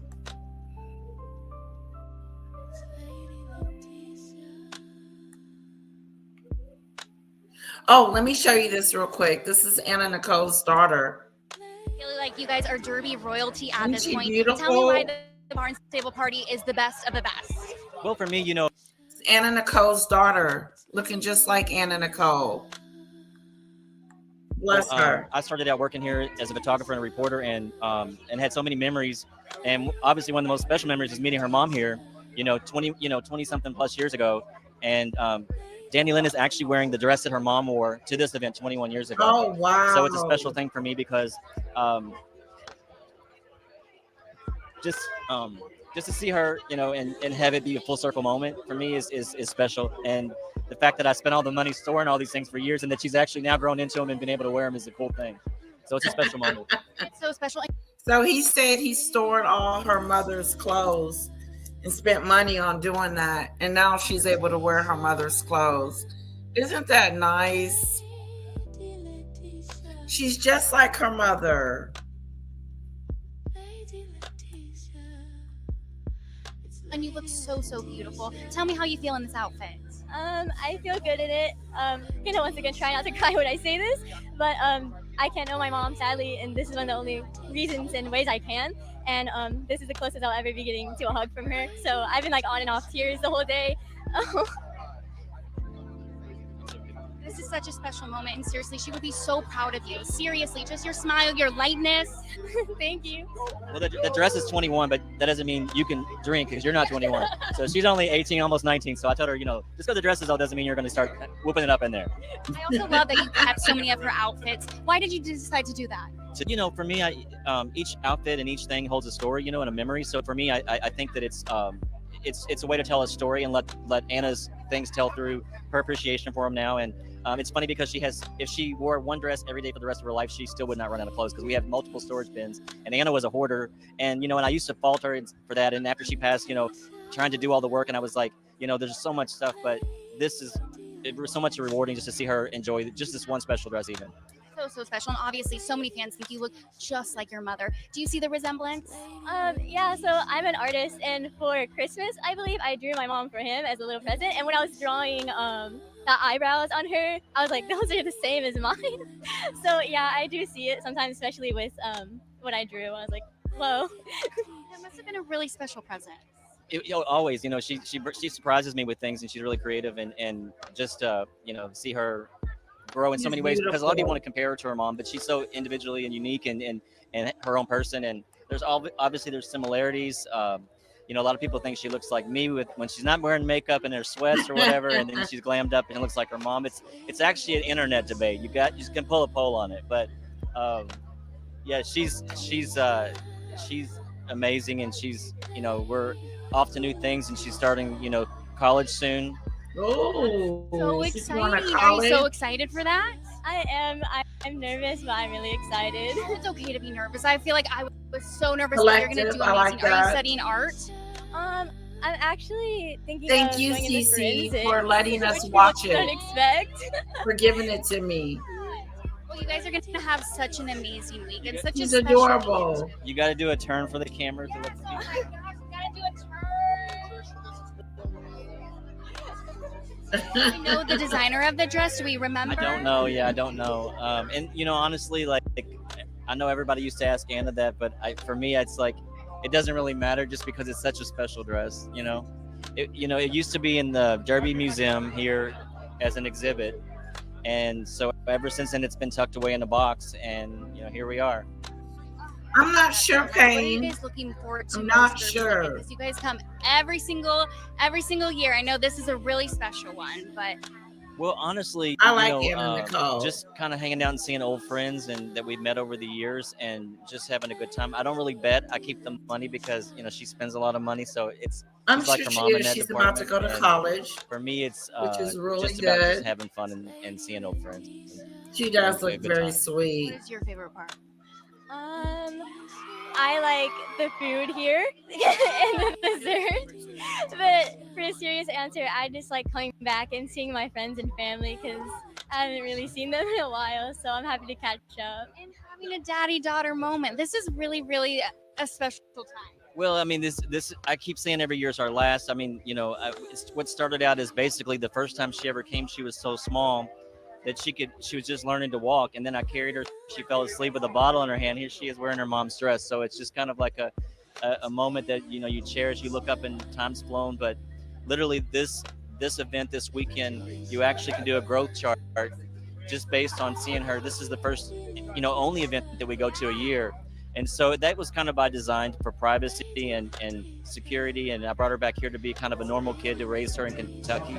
And so now I think that, you know, I've gotten her to the finish line, so to speak. And hopefully, you know, she has a good foundation to go on and do great things. All right. That was so beautiful. Yeah. You hungry? Okay, well, you want to, what do you want to eat, sweetheart? Yeah. We're finna get ready to go.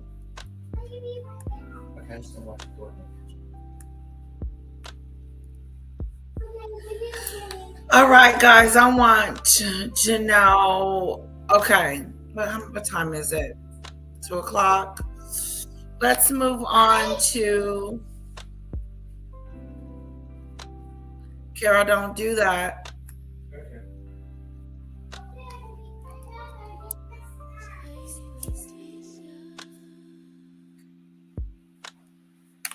Let's see. I want to play this real quick.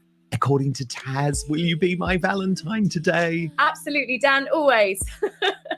Let's not tell the husband, let's not tell the fiance. But look, Tash, I thought because it is Valentine's Day, and actually there's been so much horror and so much scandal all week long, and a lot of people really depressed, he's actually, always because we love the British royal family. We want them to survive. And one of the things that is most important with royals, of course, is the strength of relationship. How is Meghan and Harry's relationship? Is that doing anything? Is it good? Is it bad? Is it a match made in heaven? I agree with you, HM Hug. So good that he always has been there for his daughter. He's always been there for his daughter. Which it looks so good. It really does. Once upon a time, decades ago, I could have worn that dress and looked good. Wow. Now I'm like a piece of roadkill.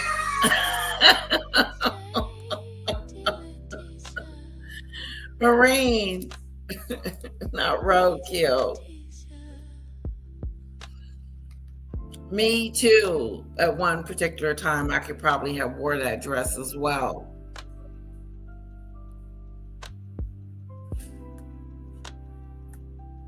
relationships. When you look at this juxtaposition, actually, what we see, and obviously we'll go along with all of the couples as we go, but what we see is genuine love versus performative love.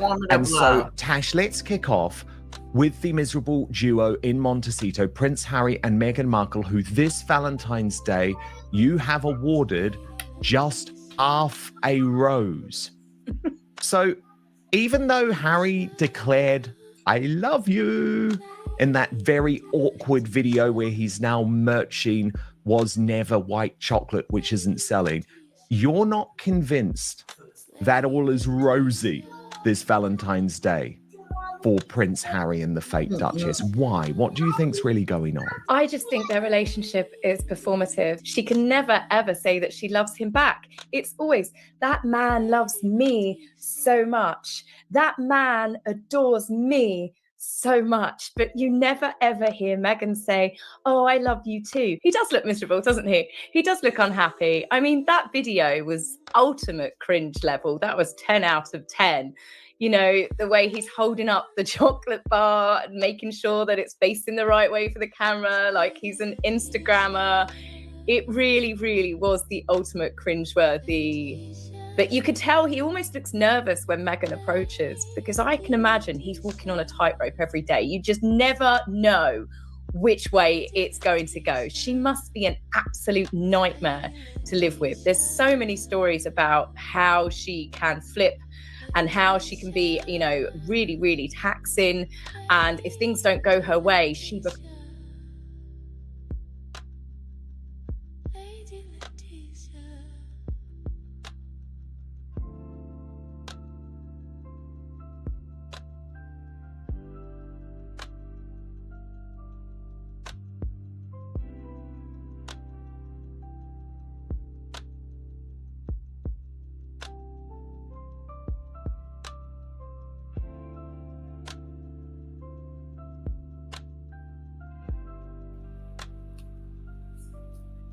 Hello. I had it on mute. Anyway, I truly believe that Meghan and Harry are not in this blissful love affair. I don't see it. I feel like it's fake. I feel like she is, like Taz said, controlling, spazzed out, mean.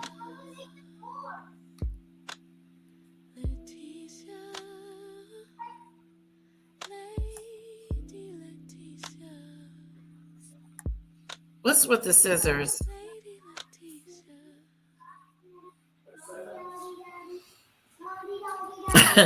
I think they can't stand to be in the same country, let alone the same room. I know. I know. Word on the curb is that their relationship is not the best. She tries to portray it being like this big, wonderful love affair, but it's not.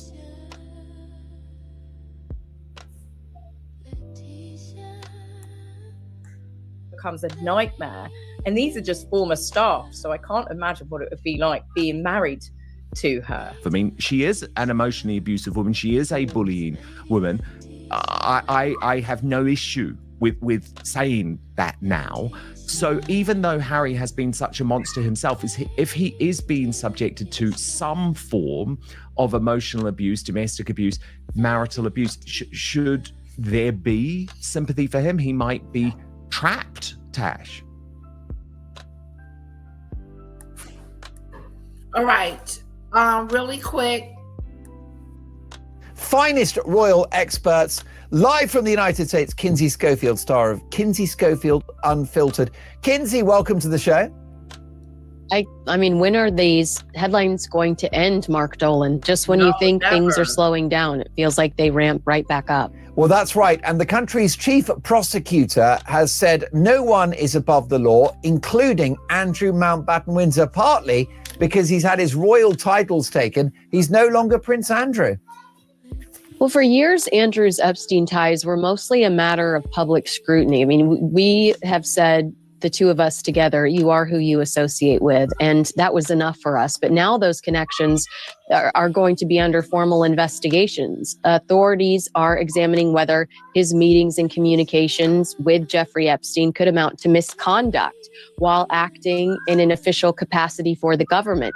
If evidence supports it, this could move beyond mere scandal into a criminal inquiry, a serious step for a senior royal and a significant moment for the monarchy. Well, that's right. There are so many elements to this, aren't there, Kinsey? There are the sexual allegations, the idea that young women were trafficked to the United Kingdom by Epstein for the pleasure of Andrew, allegations that things may have happened on royal turf, including at Buckingham Palace, potentially while Queen Elizabeth was in Balmoral, allegations which Andrew denies, but damaging allegations nonetheless. So you've got that side of it. Then you've got the financial impropriety.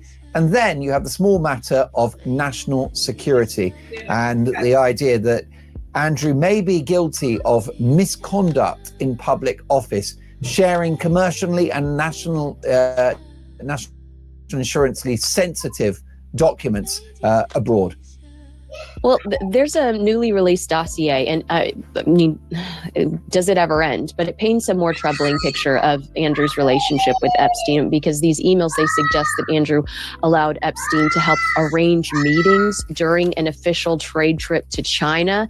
And photos of this trip show Andrew socializing with a Chinese model on that same 2010 visit. So, I think it's fair to assume that perhaps Jeffrey Epstein made an introduction there. The documents also claim that earlier in the year, Andrew shared a confidential treasury briefing on Iceland's financial crisis with a banker friend, which I think you were alluding to, and passed along messages concerning the taxpayer-owned Royal Bank of Scotland to advisor David Stern, who then, according to the Daily Mail, forwarded them to Jeffrey Epstein. Andrew even attempted to set up a meeting between Epstein and a Libyan dictator at Epstein's request, but the Daily Mail stresses that meeting ultimately never happened. Although Andrew should have never been trying to set up that meeting in the first place. The issue, we've got Linda Jubilee live in the studio, is that the Andrew allegations, they go beyond sex, go beyond financial impropriety. This is national security. This is somebody whose actions may have actually worked against the interests of the state. Yes, that's very, very true. And also there is a reason why senior Polish investigative journalists and the Polish authorities are actually taking a look at Epstein's links with Russia and Mandelson's links with Russia, because they think that there is a national security problem here. And Andrew is right in the middle of that mix. Now, the fact of the matter is, Kinsey's outlined some of this, but Andrew Liana makes it clear in his book Entitlement that all the way through, from the time that Prince Andrew was appointed as a trade envoy to the UK, he was continually going on trips early, leaving them late, so that he could furnish his own business interests, allegedly, before and after, doing whatever he's doing, such as it was, for our country. And the fact of the matter is, in the book, in that particular book, alongside the heinous situation with the trafficking of young girls, is the hideous prospect that many millions of pounds of taxpayers' money in this country has been misspent. And Kinsey, King Charles has run out of levers to pull in relation to his younger brother, hasn't he? He's no longer Duke of York. He doesn't have the membership of the Order of the Garter. He's not Prince Andrew. There's not too much more you can do other than make the guy homeless living in a tent in a field somewhere. So now King Charles is a passenger in this awful story. Yeah, well, my suggestion is throw him under the bus. Tell us all, I'm revolted. I'm disgusted by my brother. I had no clue this was going on. I don't even like the guy. Why would I know his schedule? Why would I talk to him? The king has said recently, I will collaborate. I will contribute in any way, shape, or form with law enforcement as they continue to investigate this. I think that is a great thing. Although I do wish the king would, step up and say, I'm as appalled as you are. I'm disgusted. I had no clue, and I'm distancing myself. Yeah, the problem there is, Kinsey, that I strongly suspect that King Charles did know about some of the things, not all of the things in detail, but he was well aware of his brother's character. And he was known to say to people in the royal household that Andrew was an accident waiting to happen. And that's the issue here. The issue for the monarchy, I believe, is that certain people, dare I say it, the much, much loved late Queen and his brother, King Charles, may have turned a blind eye to some things they should have paid attention to earlier, and it won't do any good now to say, sorry, I don't know anything about this. That's a great question and a point from Linda, isn't it, Kinsey? How much did the king know? How much did the queen know? Surely they knew that Andrew was a wrong-un. Well, when we hear about 26-year-old Russians in their stilettos getting a tour of Buckingham Palace after a nightcap with Andrew and tea, you have to ask yourself, how many witnesses were there wondering why this 20-something is skipping along the Buckingham Palace carpets? I have my own questions. But I also understand that Charles has always hated Andrew, did not give him the time of day, thought he was an imbecile, thought he was just a moron. And so would he know his schedule? Would he even want to know the details of his life? I don't know. I do think that this is a problem that he inherited, and I apologize to those that this offends, but I put a lot of the blame on the late Queen Elizabeth and her council. Wow. Why were they not more aggressive? Is this the mother of all cover-ups? Linda? I think Kinsey's right that Andrew was known to be her favourite child, that she permitted a lot of behaviour that should have perhaps been reprimanded. But the fact of the matter is that the royal household, as you know, works in a way where everyone's diaries match up with everyone else. So everyone knew what Prince Andrew was doing. That's how they know he went on trips as a royal trade envoy early and stayed late, because people were well aware of the details of what he was doing. Certainly the courtiers were. My thanks to the brilliant Linda Jubilee and Kinsey Schofield.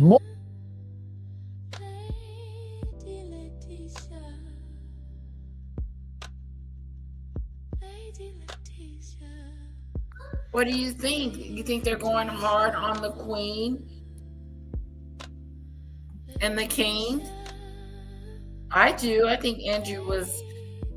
We'll get to Keir Starmer in just a second. I want to get your take on Andrew, the former Prince Andrew. My question is this. If you look at the evidence, the alleged evidence that's against him emerging from the Epstein files and now from other sources, that just like Mandelson allegedly, we've got these emails that the then the next prince, level of when he was Epstein trade left envoy, was national passing security on across confidential British information and communique to Jeffrey Epstein. Prince of And we Wales now future know monarchy. at least one other banker friend of his. I used that. I said banker. Banker, I said banker. Jonathan Rowland, who's the son of David Rowland, who had very close connections to Prince Andrew. So the allegation is that he was passing on these secrets for money. The allegation, with exactly the same evidence, is against Peter Mandelson. Now the police, within seconds, were investigating him criminally down his house, taking boxes away.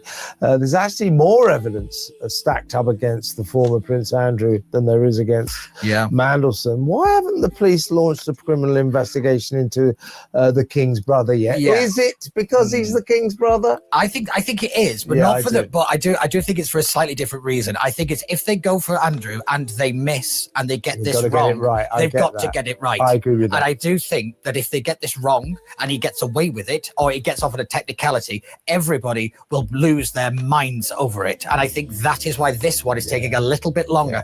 Obviously, he is the King's brother, a member of the royal family. That plays a factor in it. But I do think it is more that they don't want to have the kind of, we were the ones that messed up the Andrew prosecution as a moniker for their careers. And I think that is a bigger factor. But I do think I heard you earlier on, and I think you are right that the kind of deferential. I think there's a bit of calf stopping here, but I think you make a good point.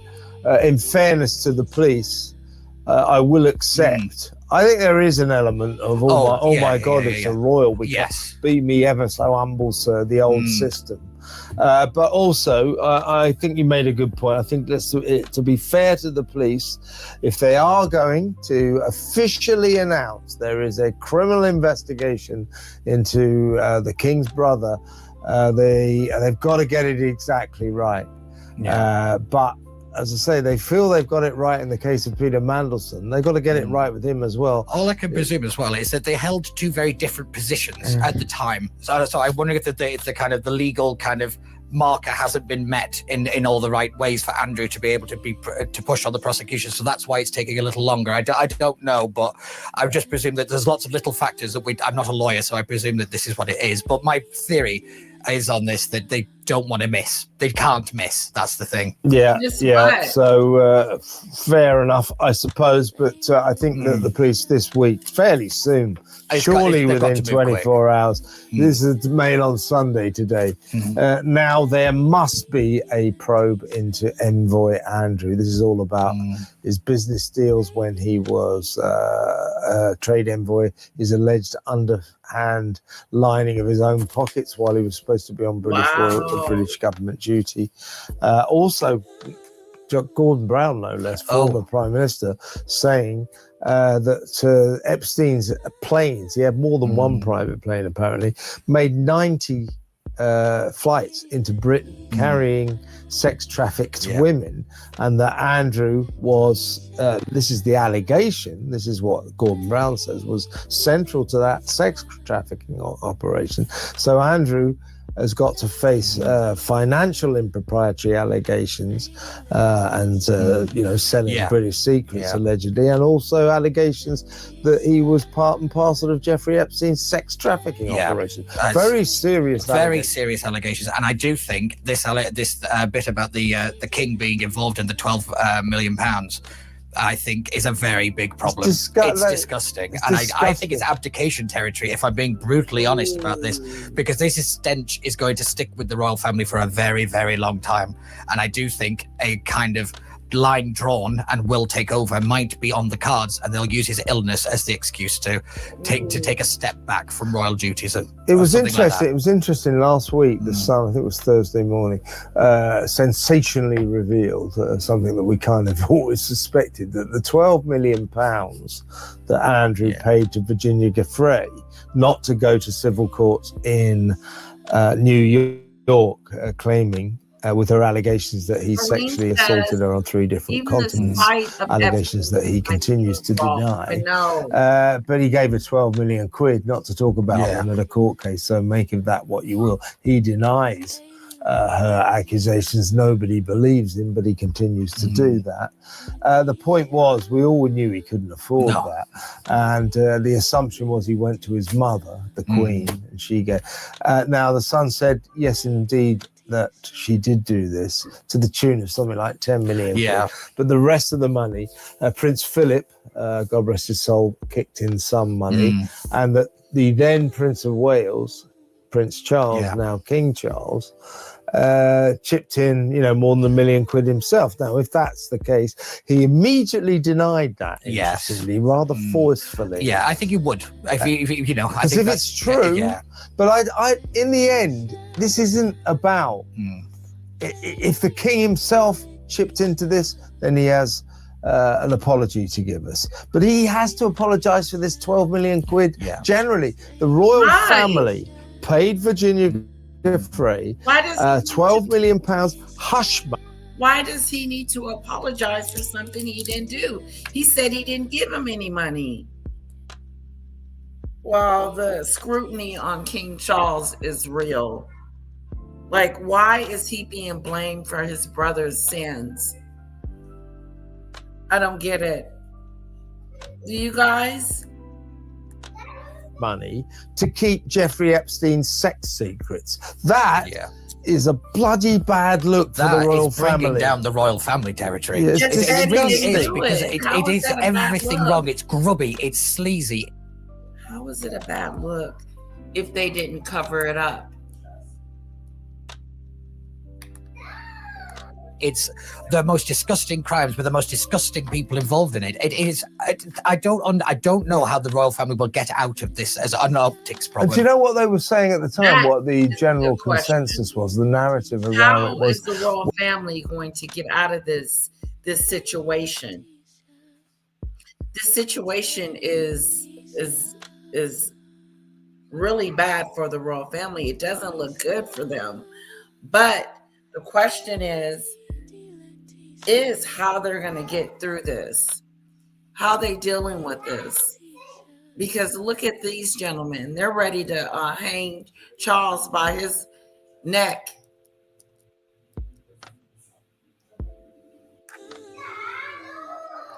Yeah, he didn't look too happy in here. William didn't look too happy in this picture. All right, guys, I had one more video I wanted to show you.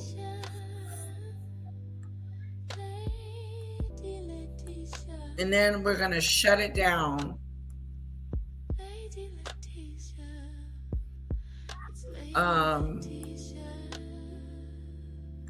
They're calling him disgusting. Disgusting if King Charles is involved with the $12 million settlement. Well, we couldn't afford that case to go ahead because it's the Queen's Jubilee celebrations. Well, much as the Queen thoroughly deserved her, was it Diamond Jubilee celebrations? What a great sovereign she was. She did make mistakes, not very many, but this was a massive mistake. They should never, the royal family, handing over £12 million hush money to keep Jeffrey Epstein's secrets, just so that the Queen's Diamond Jubilee celebrations weren't affected. That's no good. The King owes us an apology. I think he owes a big speech to the nation about a lot of this, actually, if I'm being honest. Mentioning his damn brother. Mentioning his... I don't like the attack on King Charles. I'm sorry. Let me know what you guys think. I think it is unwanted. I think it is unfair to the king to be scrutinized for something that his brother did, and to blame me for it is just horrible. I think William wants to strangle him in the clip. More of this elliptical stuff. Oh, no. We're worried about the victims. What is it? We don't say anything. That kind of line. That's out the window now because they're all implicated in it. And I think it's the only way out of it is a kind of mea culpa. This is what went on. This is everything. And that's the... This is what went on and this is everything. And what? only way I think they can actually kind of get any kind of traction with the public again. Where, you know, because you're seeing it all the time now where the king is heckled, William's being heckled about it. And it's like a stench now. And unfortunately, unless they kind of clear the air properly, it's you know, monarchy. It's an existential problem for the royal really family.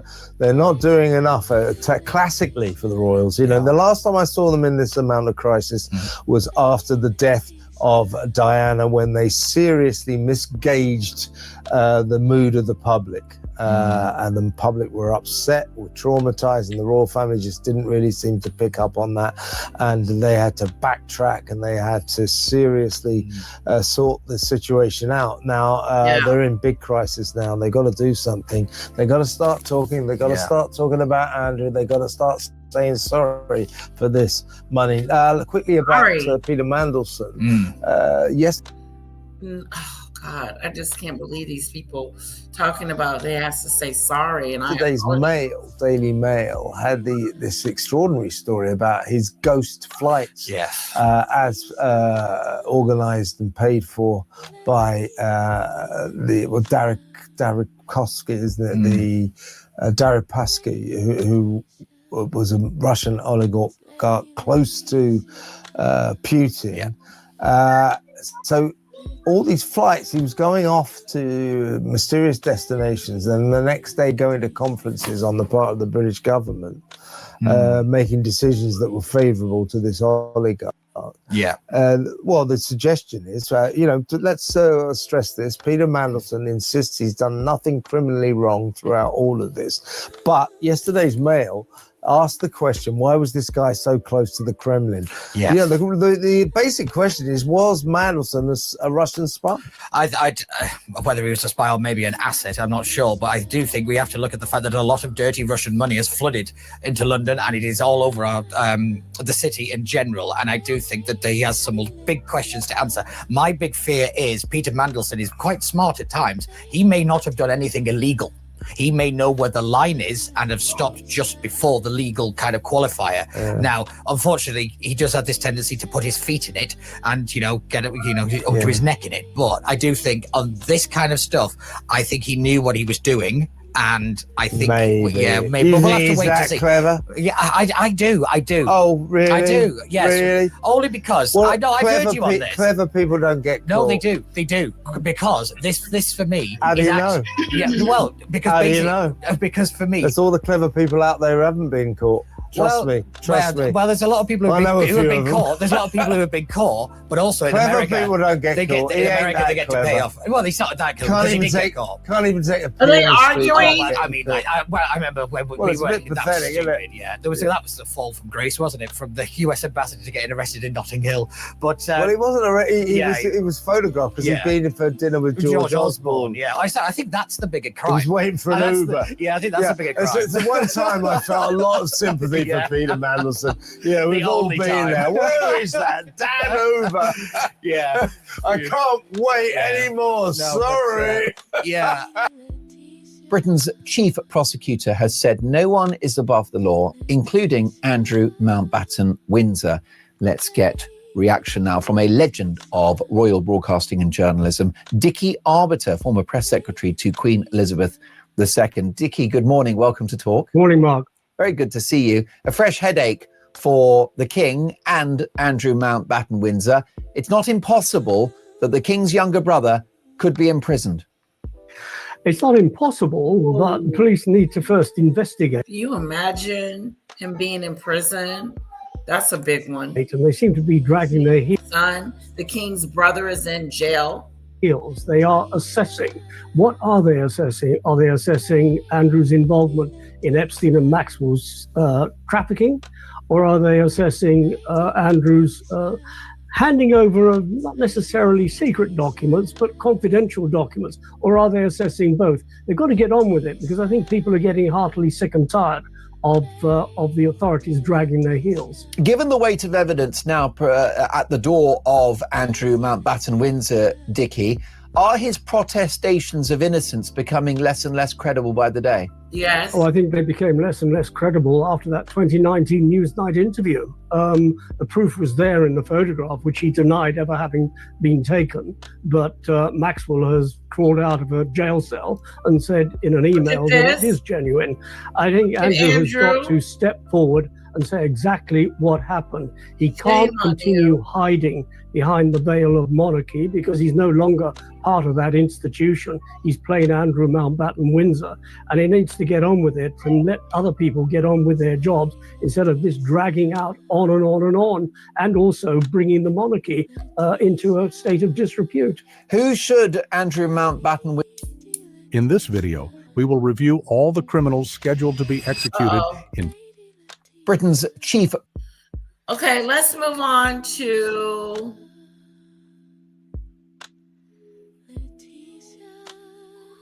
I want to show you guys Meghan's PR situation. If I can find it. Oh, I don't see it.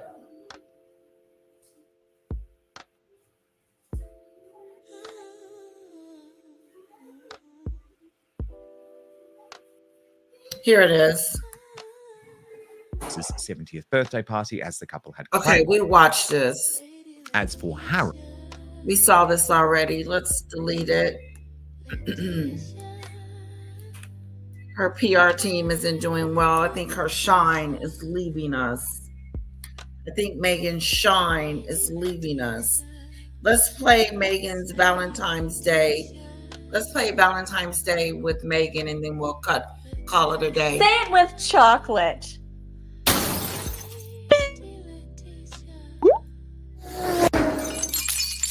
Okay, where are all my chocolate bars? Okay. How long do I have to wait for you guys to set everything up? I got up at the crack of noon to be here, okay? And you guys aren't even ready? My arms are not covered enough in jewelry. 3 watches is not enough. No, I'm not wearing red. Why the f would I wear red for Valentine's Day? I'm not a red type of girl. I'm a beige type of girl. I'm a beige mom. Where are all my As Ever products? What, am I working with literal idiots here? Because that's what it feels like. That's what it f***ing feels like. Feels like I'm working with my own husband. It's not like I don't ask you to do a million things every single day, okay? Happy Valentine's Day. Now, my show may not have been picked up for a third insufferable season. However, that does not mean that I'm done slinging my overinflated As Ever products. So today I'm back to promote myself. I mean, my brand new limited edition Valentine's Edit bundle, crafted exclusively by my slaves. This curated collection is the perfect gift for Valentine's Day or Galentine's Day. For all you sad single fucks out there. Because nothing says I love you quite like a wickless candle, some jars of runny ass jam, and I don't never look at Andrew the same. flour chocolate bars. Speaking of sour chocolate, why don't we test out some of my gourmet chocolate bars? Of course, my favorite chocolate is white chocolate. Actually, my favorite is milk because it's biracial.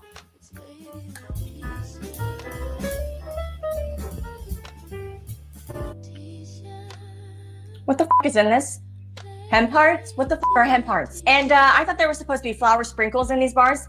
I can't even taste the dirt. These should be brimming with flour sprinkles. I asked for flour sprinkles in my white chocolate bars, and you guys did not deliver. There should have been a ton of flour sprinkles in this white chocolate bar, and yet I see none. I want to feel like I have a mouthful of dirt every time I take a bite of one of these white chocolate bars. What do you mean it was a health hazard?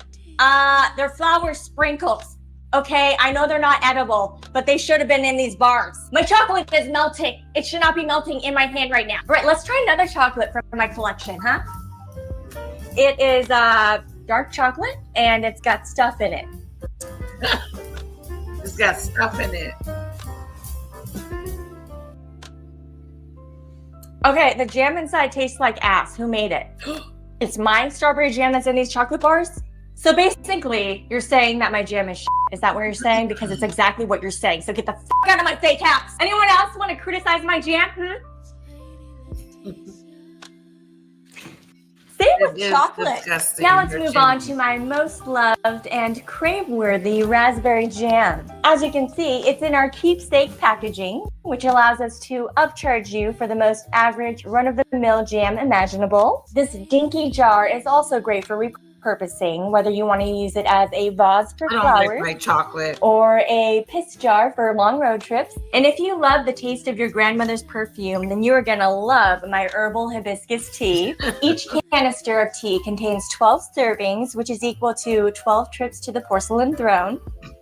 The only throne that I deserve to be on. Of course, this Valentine's bundle wouldn't be complete without my dead, dry as flower sprinkles. They're a great way to add a pop of color or weed killer to any dish. Weed killer. Where are my flower sprinkles? Again, where are my flower sprinkles? What do you mean we're out of flower sprinkles? How is that possible? We literally murdered an entire garden of gardenias for these flower sprinkles. How is that possible? If you do not find me some flower sprinkles in the next 1.5 seconds, I am going to murder you. I have to put up with so much shit. I have to put up with so much shit. No, I don't want any more jam. I want my flower sprinkles. I'm not afraid to throw this at your fucking noggin, okay? So give me some flower sprinkles. And in case this product line wasn't already about myself, I've included my favorite signature candle, which I cleverly named number 519. The stench is inspired by my favorite day of all, the day I became a royal.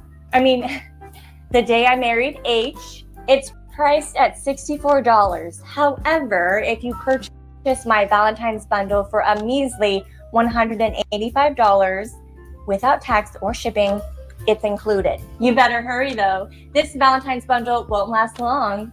That's because Netflix is literally begging all of their employees to take any and all of my overstocked inventory. You call this chocolate? This is not chocolate, this is shit. This is darker than my ass, okay? This should not be darker than my ass. How is it possible that we would ever run out of flower sprinkles? A flower sprinkle shortage. Are you f***ing kidding me? There is no such thing as a flower sprinkle shortage. We literally have 2 full storage rooms of flower sprinkles over at Netflix. You think I'm blowing things out of proportion? I am calm. I am calm.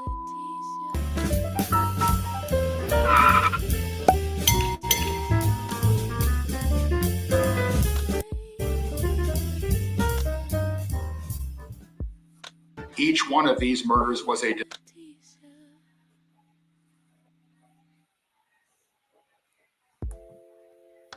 Say it with chocolate. Thumbs up.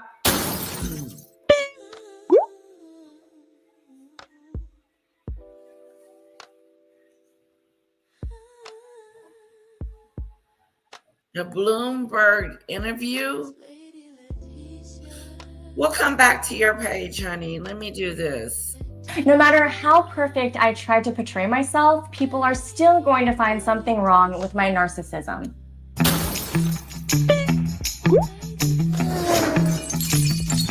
This is Meghan, the Duchess of Sussex, one of the most talked about women in the world. You know, or you may think you know, Meghan Markle, the royal, the tabloid.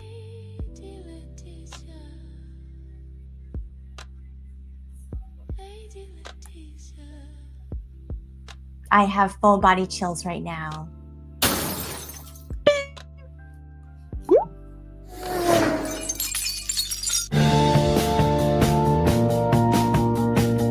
Welcome to the Jamie Kern-Lima Show. I'm Jamie Kern-Lima, and thank you so much for sitting through that obnoxiously self-elating montage of celebs fawning over how unbelievably inspirational I am. I'm so happy that you're here with me today for what's sure to be an extraordinary episode, complete with inauthenticity, self-victimization, narcissism, and navel-gazing. This just like is the her. worldwide premiere of Meghan, Doesn't Duchess she? of Sussex, in her first ever podcast interview. And she's doing it with you and me today, right here on the Jamie Kern-Lima Show.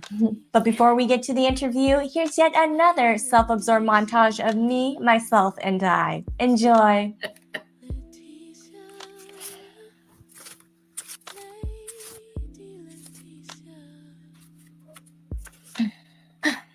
Ready?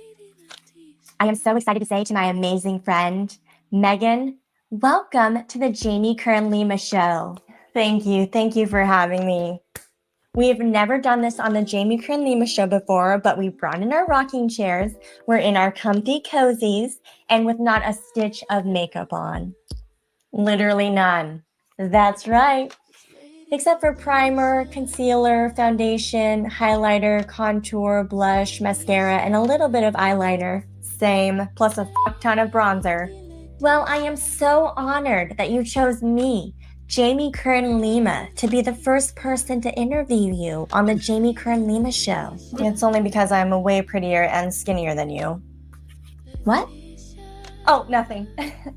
Thank you so much for being one of the very few people to fall for my contrived and calculated personality. The pleasure is all mine. Of course it is.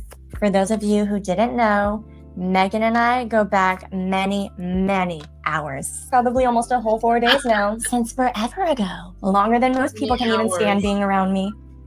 I have full body chills right now. I have no soul, so I can't feel anything. May I call you my rocking chair worthy friend? You most definitely may not.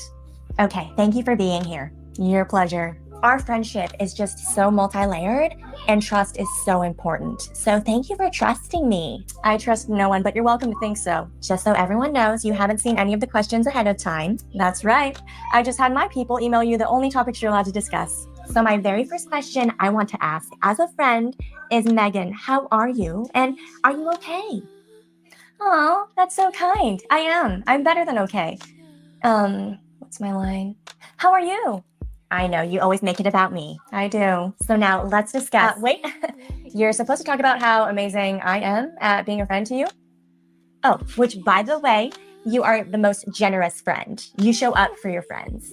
Oh, stop. Over the course of the one time that I met with you and got to know you, I have discovered that we have so much in common. We do. Yes.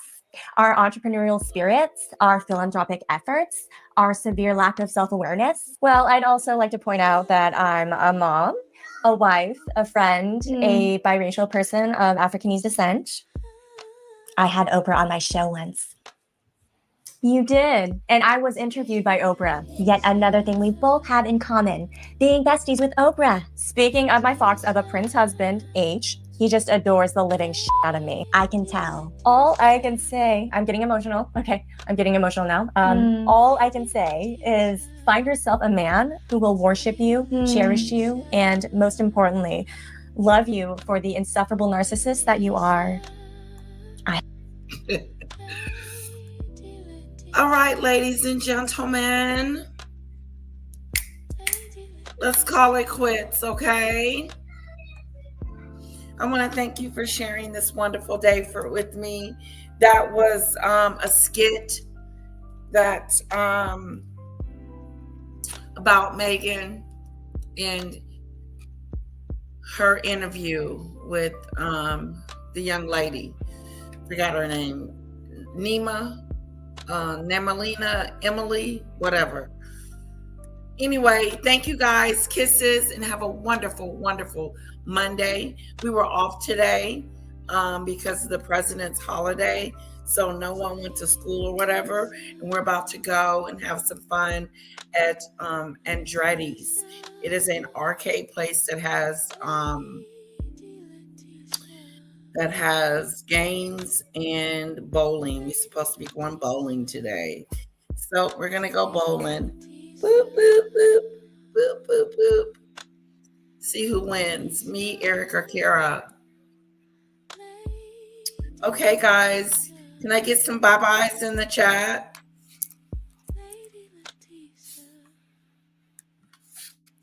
Can I get some byes?